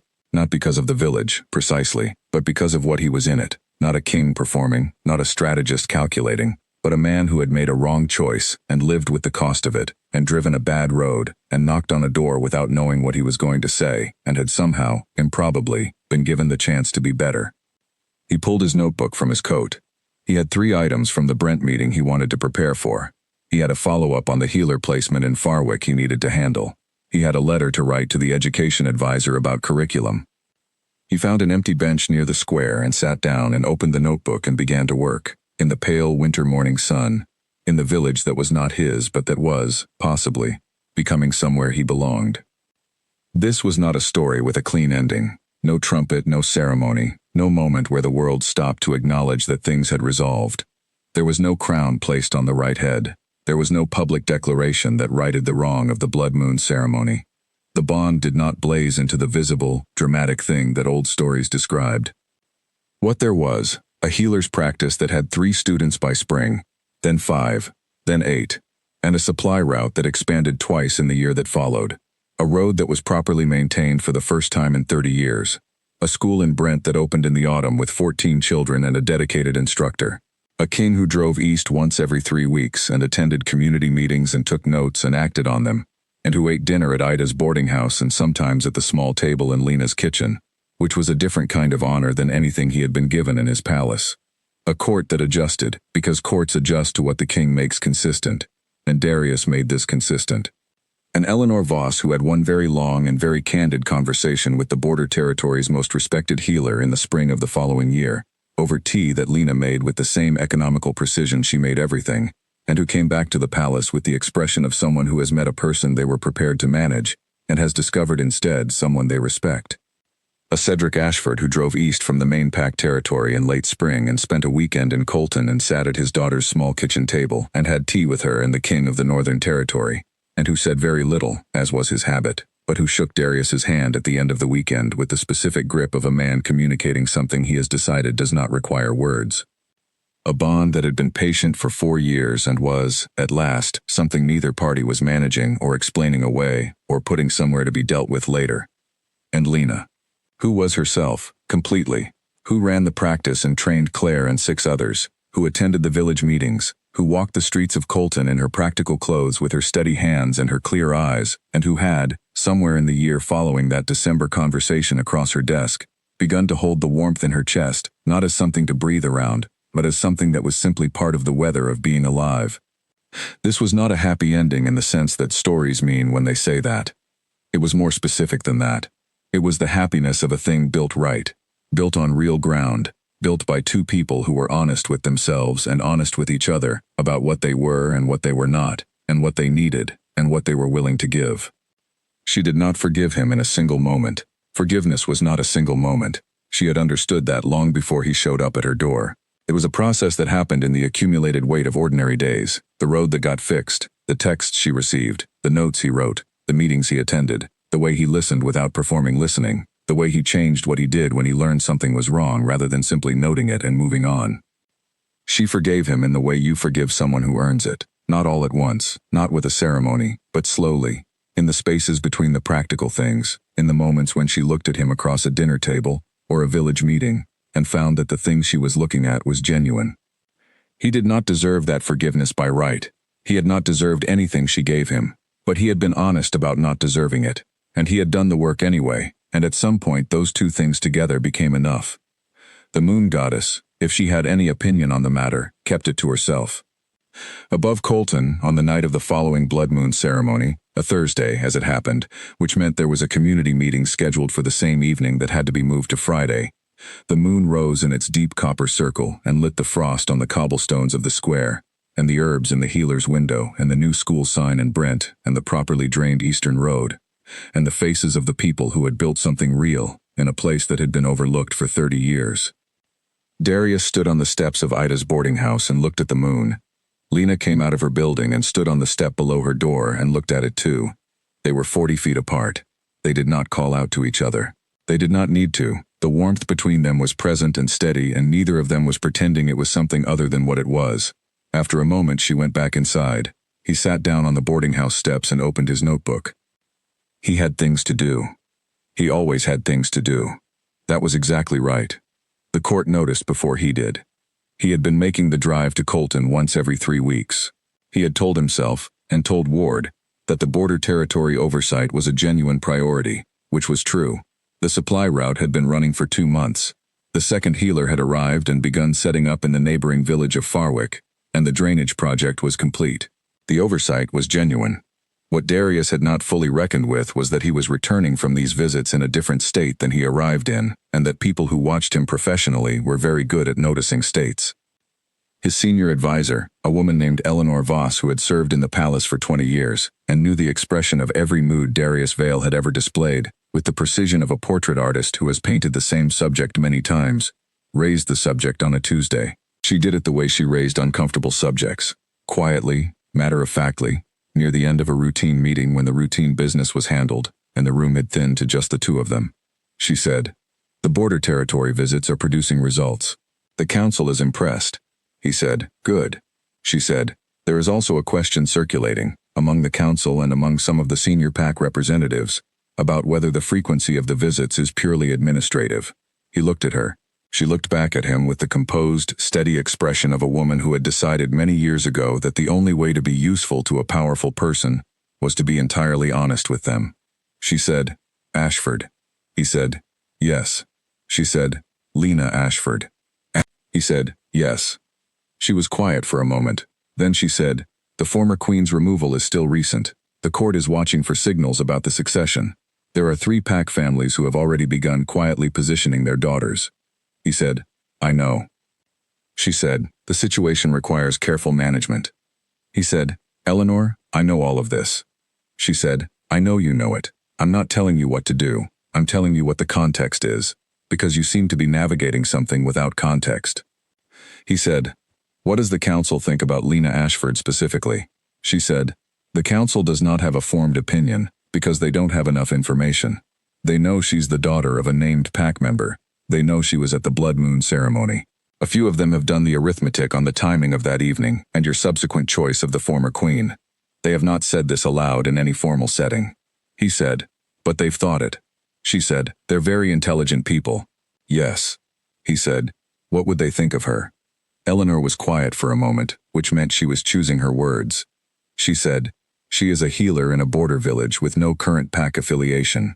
She has no political history, no existing relationships with the major families, and no experience in court. In terms of the kind of calculus your council does, she is a significant departure from convention." He said, "Is that a problem?" She said, "That depends entirely on what she is. If she is a temporary interest, it is a manageable situation. If she is more than that, then the council will need to be part of that conversation, and they will need time to understand why." He said, "She is the other half of my bond." Eleanor looked at him steadily. This was, he understood, information she had suspected and was now having confirmed. She said, "You chose the former queen over her at the blood moon ceremony." He said, "Yes." She said, "And now you are revisiting that choice." He said, "I am not revisiting it. I made it. It was wrong. I am living with the consequences of it, and attempting to be honest with someone I was not honest with at the time." Eleanor was quiet for a long moment. Then she said, "The council will have questions." He said, "I know. When the time comes for the council to have questions, I will answer them. That time is not now, because there is nothing to inform them of yet. She hasn't made any decisions." Eleanor said, "She hasn't made any decisions." He said, "She has her own mind. She is not going to be a piece moved on my board because I've decided to move her there. I'm aware that is not how things are typically arranged in this palace, and I understand that it is going to require a different approach." Eleanor looked at him for a moment. Something moved in her face, not quite approval, but something adjacent to it. The look of a long-serving advisor who has watched someone she respects become more complicated and is, privately, relieved. She said, "I'll manage the council's attention." He said, "Thank you." She said, "For what it's worth. The border territory work is real. Whatever else is happening, the work is real, and the council can see that, and it is building you a different kind of credit than you usually operate on." He said, "What kind is that?" She said, "The kind where people trust you because of what you do, not because of what they're afraid you might do." He thought about that after she left. He thought about it on the ride to Colton 2 weeks later. He thought about it sitting in the mill at the drainage meeting, listening to a debate about the shared use of the new culverts. And he thought about the difference between authority earned and authority assumed. He had spent 30 years being very good at the assumed kind, and was only now beginning to understand the earned kind. Lena was at the meeting. She was 3 seats away. She was making notes in a small book, the same focused concentration she brought to everything, her handwriting small and precise. When she spoke, the village elders responded the way they always responded to her, with the settled attention of people who know that the person speaking has done the work. After the meeting, walking in the cold night air, she said to him, "Claire led a consultation on her own today." He said, "How did it go?" She said, "Well, better than well." She knew what to ask before I had to prompt her. The patient trusted her. A pause. "It is strange to watch something you built learn to work without you." "Good strange." He said, "That is how good systems are supposed to work." She said, "Most people don't actually want systems that work without them." He said, "No, they prefer to be necessary." She glanced at him sideways, that edge of almost smile. She said, "How is the palace?" He said, "The council is doing its work. Eleanor is managing various concerns. There is a degree of watching happening." She said, "Watching what?" He said, "Me. The border visits. Connections being made by intelligent people with too much time to think." She stopped walking. They were at the edge of the square. She turned to look at him with the direct, level gaze that he had come to understand was her clearest mode of communication. She said, "Are people connecting your visits here to me?" He said, "Yes." She said, "And what happens when they do that, politically?" He said, "Conversations I will have to have when the time comes." She said, "When does the time come?" He said, "That depends on you." She looked at him for a long time. The night was very cold. There was frost on the cobblestones of the square. Above them, the moon was 3/4 full, bright enough to see by. She said, "I told you I needed 6 months." He said, "You did." She said, "It has been 4." He said, "I know." She said, "I'm not going to make a decision faster than I make it, regardless of what's politically convenient." He said, "I'm not asking you to." She said, "But it affects you. The longer this is undefined, the more complicated it becomes for you." He said, "That's my problem, not yours." She said, "It's not that simple." He said, "Then let me make it simpler. I would rather wait as long as you need and have you arrive at a decision that is genuinely yours, than have you rush it because of my situation. The moment this becomes something you feel pressured into, it becomes exactly what I said I didn't want it to be." She was quiet.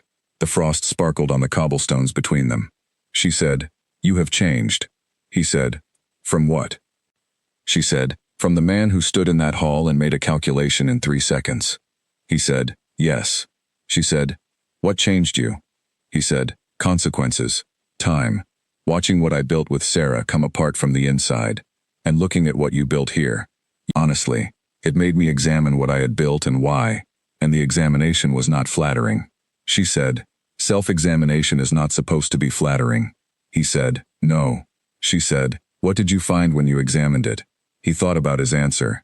He said, "That I had built a kingdom and a court and a version of myself that were all very impressive and very hollow, that I had confused being impressive with being good, that I had used strategy as a substitute for honesty so many times that I had nearly lost the ability to tell them apart." She was very still. He said, "I don't know if I've fixed that. I'm not sure it's the kind of thing that gets fixed. But I know when I'm doing it now, which I didn't before, and I stop and try again." She said quietly, "Like now." He said, "Yes, like now." She looked at him. The bond between them was present and steady, and had the particular quality of something that has been patient for a long time, and has decided, patience is what it is. She said, "I'm going to tell you something." He waited. She said, 2 months after I came to Colton, I stopped feeling the bond pull, not because it was gone, because I made a decision to put it somewhere and not think about it. I told myself that if it was real, it would wait. And if I could build a good life without it, then the good life was the thing that mattered. He said, "Could you build the good life without it?" She said, "Yes." He said, "Then why are you still here?" She said, "Because building a good life without something doesn't mean the something isn't real. It means you're strong enough to survive its absence. Those are different things." He was very quiet. She said, "Go back to your palace, Darius. Come back in 2 months. Keep doing what you're doing. And when you come back in 2 months, I will tell you what I've decided." He said, 2 months. She said, 2 months. He said, "All right." She turned and went to her building. She opened the door. She paused in the doorway with the light behind her. She said, "The supply route is good. The healer you placed in Farwick is good. The drainage is good." He said, "Thank you." She said, "Those are not nothing. Don't treat them like nothing." She went in. The 2 months moved differently than Darius had expected. He had expected them to drag. He had braced for the particular slowness of waiting, the way time stretches when you are holding space for something. But the 2 months moved fast because he filled them with work that required the full weight of his attention, and he had more attention than he had realized, now that he was not spending a third of it managing the performance of a marriage that had been a strategic arrangement dressed in ceremony. He pushed the grain tax reform through in the 3rd week. His council resisted, as they always had, with the practiced resistance of people who have learned that resistance usually produces compromise. He did not compromise.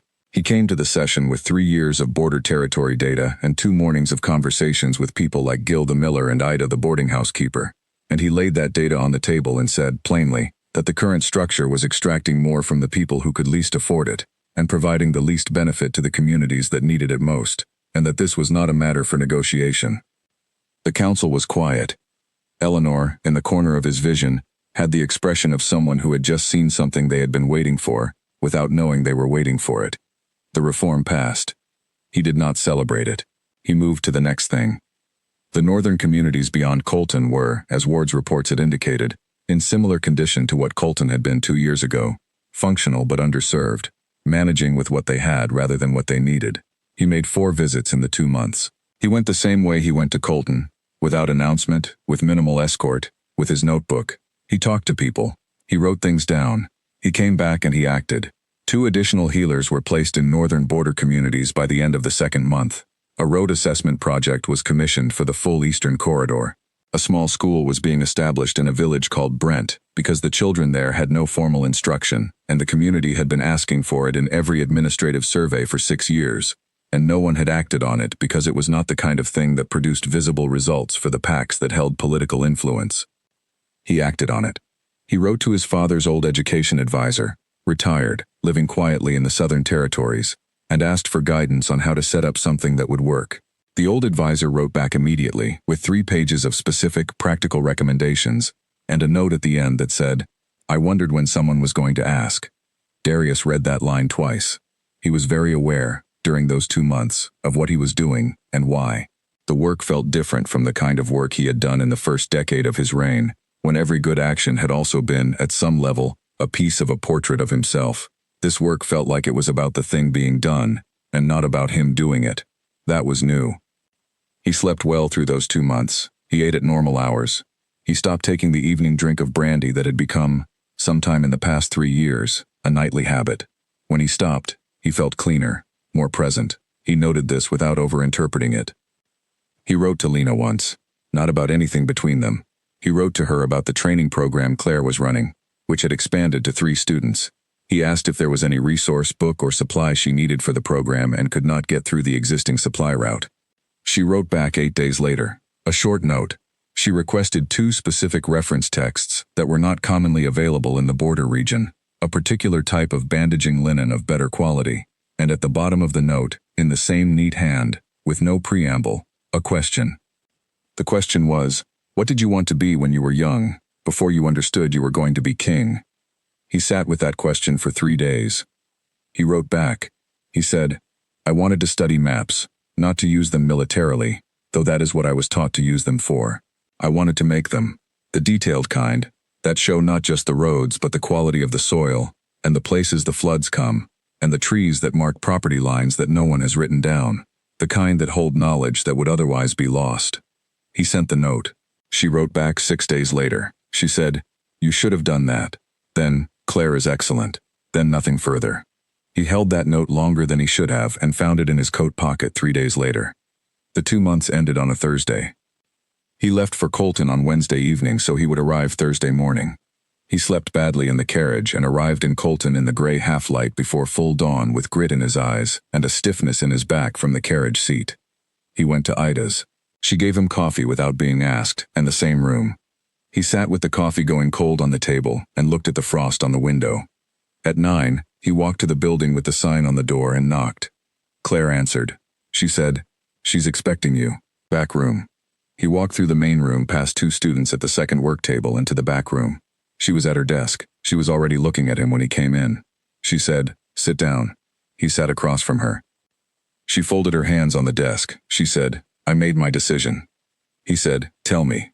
She said, "I'm not leaving Colton." He said, "I know." She said, "If this goes forward, I'm not moving to the palace. I'm not becoming something the court manages. I'm staying here, running this practice, running this training program. I'm staying registered as a border practitioner, not as a PAC member." He said, "All right." She said, "Your counsel is going to have many thoughts about that." He said, "My counsel's thoughts are my problem." She said, "Darius." Her voice was steady. "I'm being serious. This is not a conventional arrangement. I won't be available for court events. I won't wear the right clothes or learn the right performances. I will not be what they expect." He said, "I know what they expect. I spent 10 years building a palace full of expectations. I'm interested in something different." She said, "You say that now." He said, "I know." She said, "The pressure will not come from you. It will come from every direction around you. Advisors, allies, PAC representatives, tradition, time. And some of that pressure will reach me." He said, "I know." She said, "I need you to tell me what you do when it reaches you." He said, "I hold." She said, "What does that mean?" He said, "It means I've done the calculation and the calculation is not close. It means I've looked at what I chose the last time, and what it cost, and what it built, and what it destroyed. And I've looked at what is true and what is honest and what is actually right, and the calculation is not close." She was quiet for a moment. She said, "You know I love this village." He said, "Yes." She said, "And I'm going to love it whether or not you're in the picture. That doesn't change." He said, "I would not want it to." She said, "And if you come back here and it turns out that you can't be what I need, I will tell you clearly and without apology." He said, "I know." She said, "And I'll expect the same." He said, "You have it." Another quiet. The students in the next room murmured over something. Somewhere outside, a horse went past at an unhurried trot. She looked at him across the desk. She said, 2 months ago, I asked myself what I was afraid of. And the answer was not you, specifically. I was afraid of being absorbed. Of being someone's context rather than my own person. I watched my sister want things and arrange everything around getting them, and I decided very young that I didn't want to live in the orbit of other people's wanting. I built this," she gestured broadly, meaning the room, the building, the village, the things she had made. "I built this so that I had something that was mine, absolutely," he said. "And," she said, "and I've spent 2 months watching whether you understand that, whether you see this as a problem to solve or something to work alongside." He said, "And?" She said, "You fixed the road. You asked about the reference texts. You wrote me a letter about maps." A pause. "You asked what I needed for the program. You didn't tell me what the program needed." He said, "No." She said, "That's the difference." He said, "Yes." She looked at him for a long moment. The warmth between them, the bond, the patient thing, was present and steady, and, for the first time, it was not being held at a distance by either of them. She said, "All right." He said, "All right." She said, "All right, we go forward. Slowly. Here, not there. On my terms alongside yours, not yours instead of mine." He said, "Yes." She said, "Don't make me regret saying that." He said, "I'll try very hard not to." She almost smiled. And this time, he thought, it got past the edge. Just barely. Just enough. She said, "I have a patient at 10. He said, "I'll get out of your way." She said, There's a village meeting tonight. Brent school funding is on the agenda. He said, I'll be there. She said, I know. He stood. He moved to the door. He paused, because he had something else to say and he was going to say it plainly. He said, I thought about you every day. For 3 years. I told myself I wasn't, and I was. She looked at him. He said, I thought you should know that. She was quiet. Then she said, I know. He went out. He walked back through the main room past the students who did not look up, out the front door into the morning air of Colton. The frost was burning off. The mill was running. The eastern road was clean and properly drained. Somewhere nearby, a child's voice was doing something joyful. He stood in the middle of the village he had come to 40 miles east of his palace, and understood that this was the most honest place he had ever stood. Not because of the village precisely, but because of what he was in it. Not a king performing, not a strategist calculating, but a man who had made a wrong choice and lived with the cost of it, and knocked on a door without knowing what he was going to say, and had somehow, improbably, been given the chance to be better.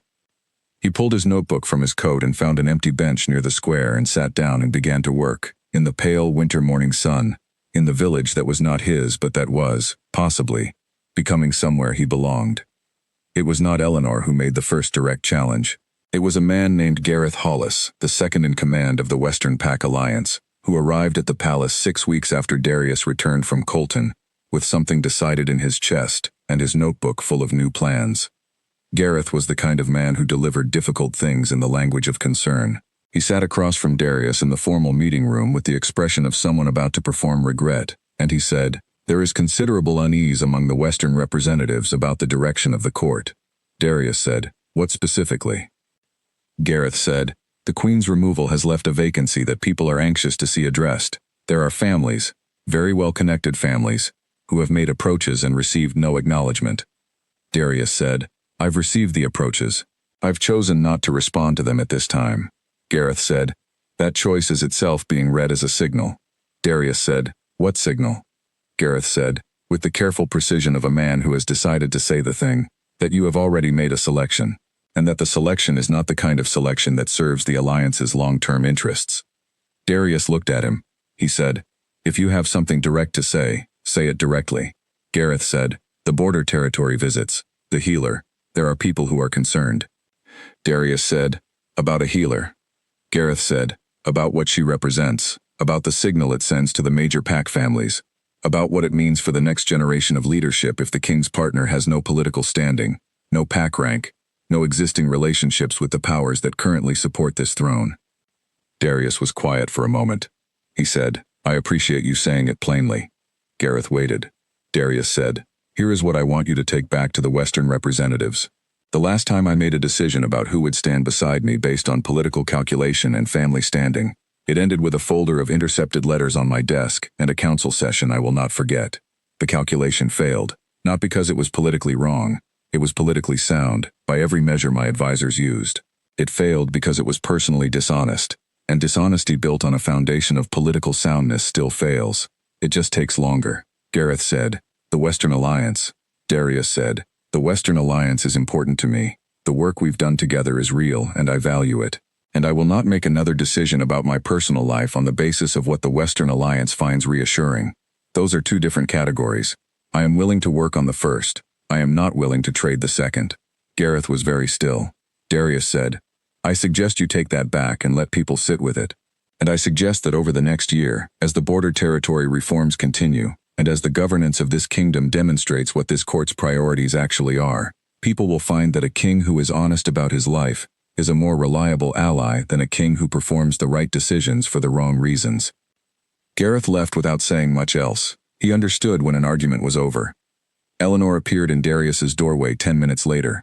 She said, I heard. He said, The walls are thin. She said, They always have been. A pause. That was either very brave or very unwise. He said, Possibly both. She said, How do you feel about that? He said, Like I said, the true thing, which is a different feeling than I'm used to after a political conversation. She looked at him for a moment, then she said, I'm going to start working on the Western Alliance management. Quietly. It will take time. He said, Take the time. She said, You should also know, the Brent School opening next month has attracted attention. The kind of attention that does not come from politics. People are noticing that the border territory is changing. That is a different kind of support than PAC alliance backing. It is slower, but it is also considerably harder to retract. He said, I know. She said, just making sure. She left. He sat in the formal meeting room alone and thought about what Gareth had said and what he had said back and whether he would have said it the same way 6 months ago. He would not have. 6 months ago, he would have managed Gareth with practiced, frictionless ease. He would have said something that sounded like firmness but contained enough flexibility to preserve the relationship and maintain the option of changing his mind later. He would have been strategic. He had not been strategic. He had been honest. The difference in how it felt was startling and specific.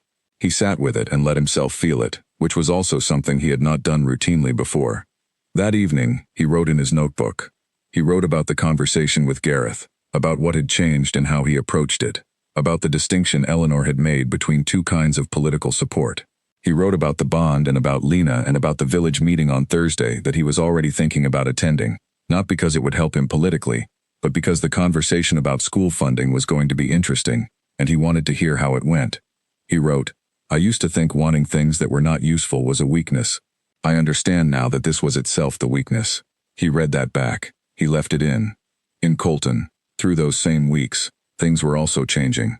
Claire had 3 students by the end of the month, and 4 by the month after that. The training sessions ran 3 afternoons a week in the newly built annex. Lena had stood at the edge of the worksite on the Saturday Gil the Miller had organized a community work party. Half the village had shown up without being asked, and had watched people lay the foundation of a building that was going to serve their neighbors for decades, and she had felt something she was not entirely sure what to call.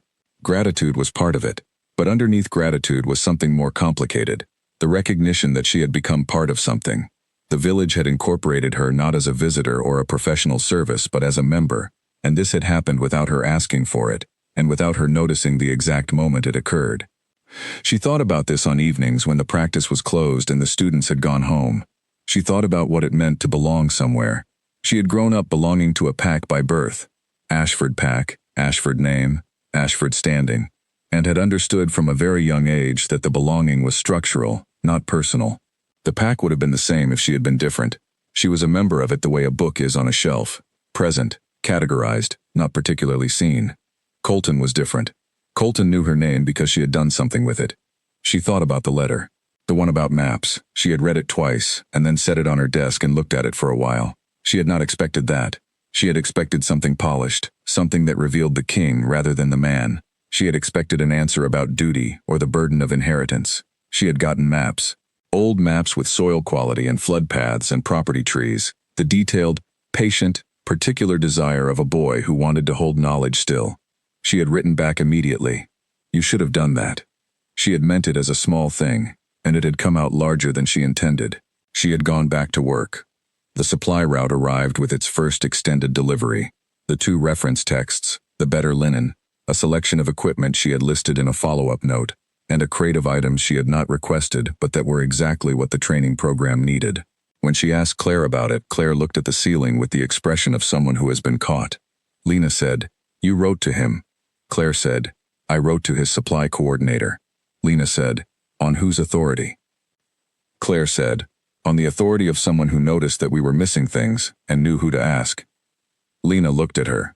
Claire looked back with the uncomplicated confidence of a young woman who has decided that the right thing was the right thing and is not particularly concerned about the chain of approval. Lena said, Next time, tell me first. Claire said, Yes, sorry. She did not look particularly sorry. Lena went back to her desk and looked at the crate of equipment and thought, Claire is going to be very good at this. And then she thought, this is already working without me, and she felt the good strange of it. She sat at her desk in the quiet of the late afternoon and looked at the window, and the warmth in her chest was steady and easy in a way it had not been in 3 years, and she did not breathe around it. She let it be there. She let it be part of the weather. She thought, this is what the right thing feels like when you have had enough time to be sure. She thought, I am sure. She went to make tea and found Claire already making it, 2 cups, handing one over without being asked, and they sat at the work table together with the patient ledger between them, and went through the week's cases, and the morning was ordinary, and good, and exactly what she had come here to build. Outside, the Eastern Road was properly maintained for the first time in 30 years. She noticed that too. The spring came to Colton slowly, in patches, the frost retreating from the south-facing ground first while the north-facing slopes stayed white another 3 weeks. The mill ran. The market stalls returned to the square. Owen, whose hand had healed completely, could be spotted most mornings chasing something around the same corner with the complete commitment of energy that small boys bring to whatever they are doing. Darius was in Colton for the first week of spring. He had been coming every 3 weeks, as promised. He stayed 3 or 4 days each time. He attended every village meeting he could. He walked the roads. He spoke to Gil about the mill's new grinding stone, and to Ida about a proposal she had for expanding the boarding house kitchen, which was a practical idea that Darius thought was worth funding and said so. He spent evenings with Lena. Not every evening. She had patients and students and the rhythms of her own life that did not pause or rearrange themselves around his visits, and he had not asked them to. But some evenings she would open the back door of the practice and he would come in, and they would sit at her small kitchen table and drink tea and talk. They talked about everything. They talked about the Brent School and the grain tax reform and the Western Alliance and what Gil thought about the new culvert design. They talked about her father, who had driven east in March and spent a weekend and had shaken Darius's hand on leaving with the grip of a man communicating something he did not need to say out loud. They talked about her healer's work, specific cases, anonymized, the clinical decisions, the things that were hard and the things that were satisfying. They talked about maps. She had bought him a book of old regional maps from a vendor who passed through Colton with a cart of second-hand goods. She left it on his chair at the boarding house one morning without note or explanation.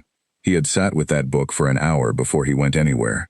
He had brought it to the evening meeting and shown her a particular map, hand-drawn mid-century, covering a territory that no longer existed by that name, annotated in cramped script along the margins with observations about soil composition and seasonal flooding patterns of a river that had since been redirected.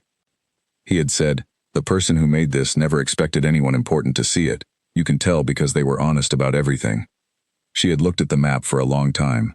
She had said, "That's the only kind of useful document." He had said, "Yes." They had looked at the map together at the kitchen table for a while longer, and it was the most ordinary evening, and it was the best evening he could remember. Eleanor came to Colton in late spring.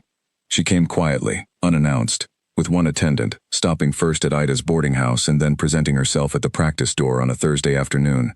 Claire let her in. Lena was in the middle of reviewing student notes, and looked up to find Eleanor Voss, standing in her back room, with the composed expression of a senior palace official who has decided to see something for herself. Lena said, "Can I help you?"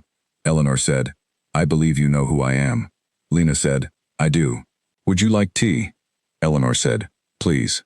They sat at the kitchen table. Eleanor looked around the room with the careful attention of someone gathering information without appearing to gather it. Lena made the tea with the same unhurried economy she made everything. They talked for 2 hours.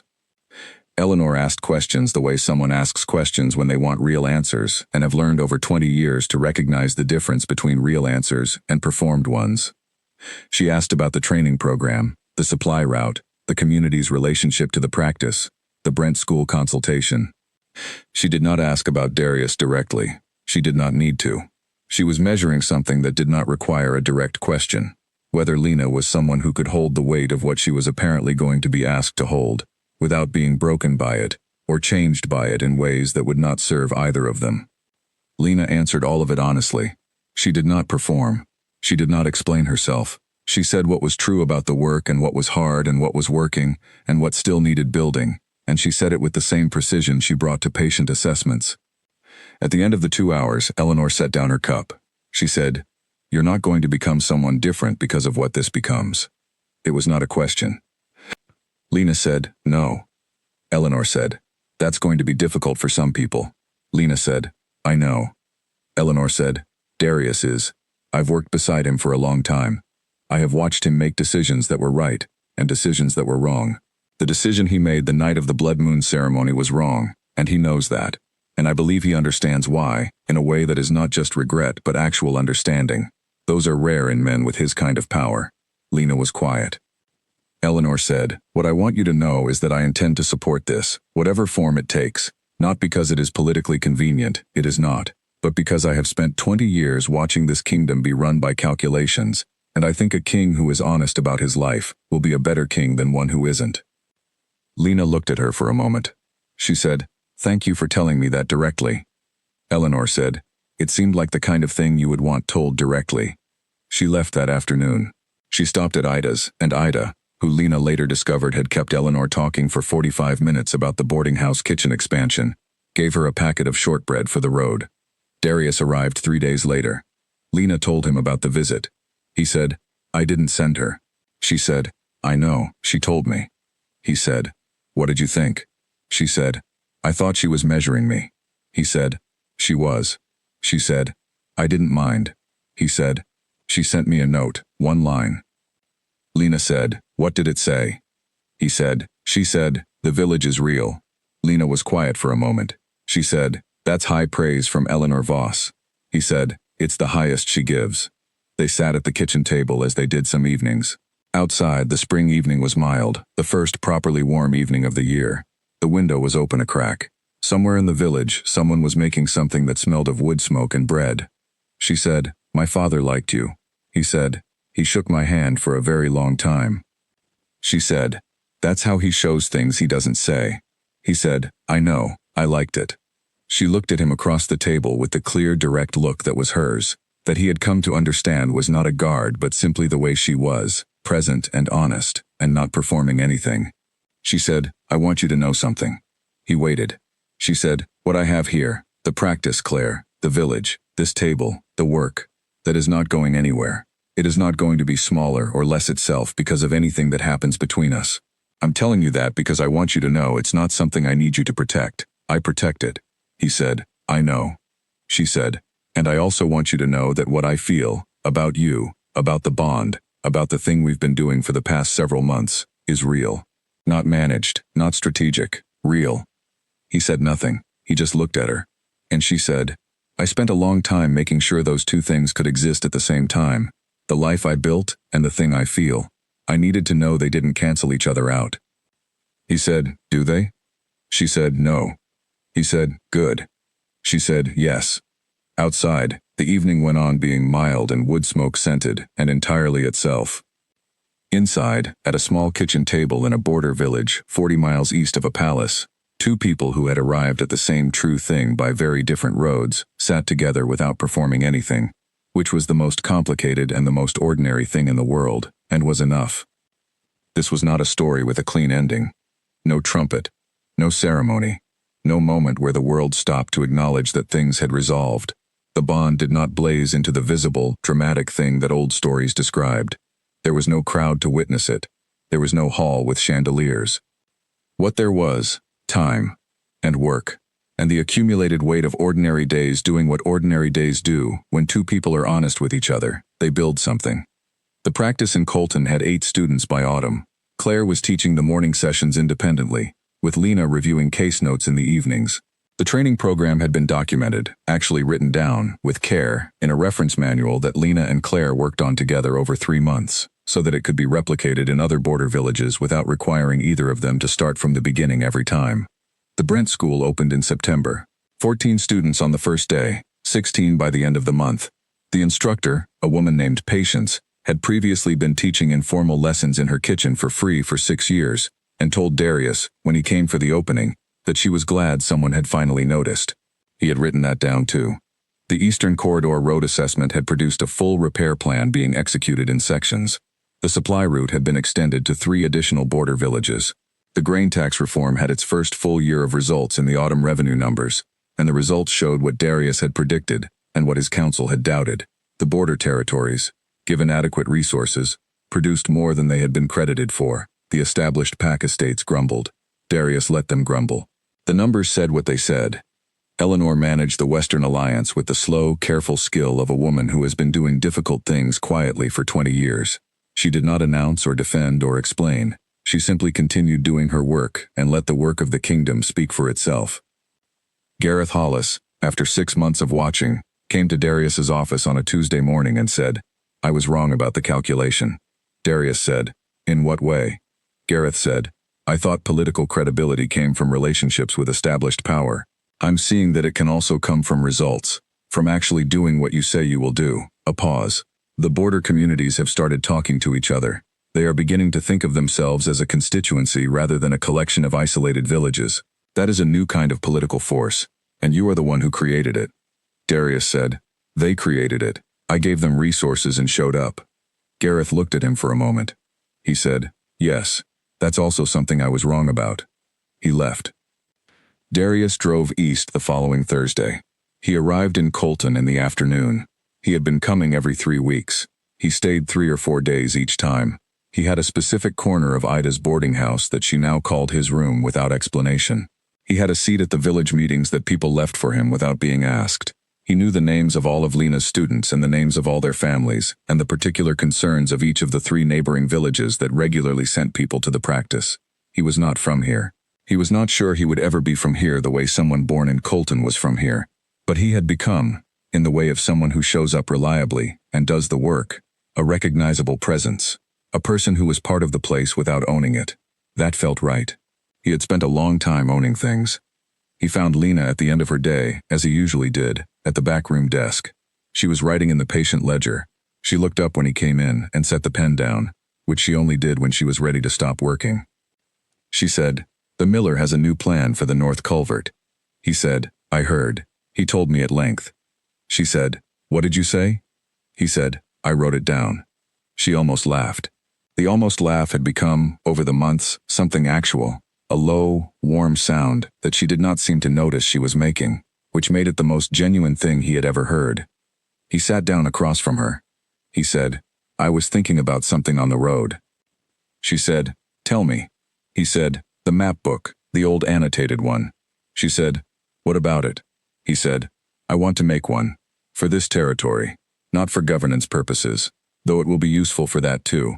For the actual purpose, soil and flood patterns and property trees and the things that are not written down, I want to do it properly. She looked at him. He said, I thought maybe you'd help with the health geography layer, where the communities are, where the access gaps are, what the terrain does to how people can get to care.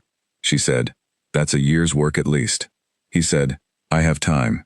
She said, you have a kingdom to run. He said, I can do both. She looked at him for a long moment with the clear, level look that was hers, and then something crossed her face that was entirely new. Not the edge of a smile, but the full thing, genuine and unguarded. The kind of look that a person only has when they are surprised by something they already knew. She said, all right. He said, all right. She said, all right. Bring a better notebook next time. The one you use is too small. He said, I'll bring 2. She said, good. She picked up her pen. She looked at the ledger, and then she looked back at him. She said, you know what I keep thinking? He said, tell me. She said, that you drove 40 miles in winter to stand outside my door without knowing what you were going to say. And that turned out to be the right thing. She paused. I think about that sometimes. He said, what do you think when you think about it? She said, that it was brave, in a specific way. Not the kind of brave that costs you nothing. The kind that costs you the story you've been telling yourself. He said, it cost me quite a lot. She said, I know, I saw. She went back to her writing. Outside, Colton was settling into its evening. The mill had stopped. The market stalls were being packed away. Owen was doing whatever Owen did in the evenings, growing noticeably taller every month. The frost was still off the ground but would come back within weeks, and the northern road would need its winter maintenance. There was always something that needed doing. There was always work. And there was this. A small table in a room that smelled of herbs and clean cloth and good work honestly done, and 2 people who had arrived at the same true place by very different and very costly roads, and who sat together in it without performing anything. The moon rose over Colton the way it rose over everything, without preference, without ceremony, without memory of what it had illuminated a year ago, or 10 years ago, or 100. The blood moon had been copper and enormous the night of the ceremony. Tonight it was ordinary, bright and white and present. Lena did not look at it. She was writing. Darius did not look at it either. He was thinking about the map. Above the village, the moon went on doing what moons do, lighting the frost on the road that was properly drained, the sign on the healer's door, the new annex with its 8 student desks, the boarding house with its good coffee and its particular room in the corner, the mill and the square and the 200 lives of Colton going about their business in the dark. It lit all of this equally and without comment, which is the most honest thing a moon can do. And that was enough. That was exactly enough.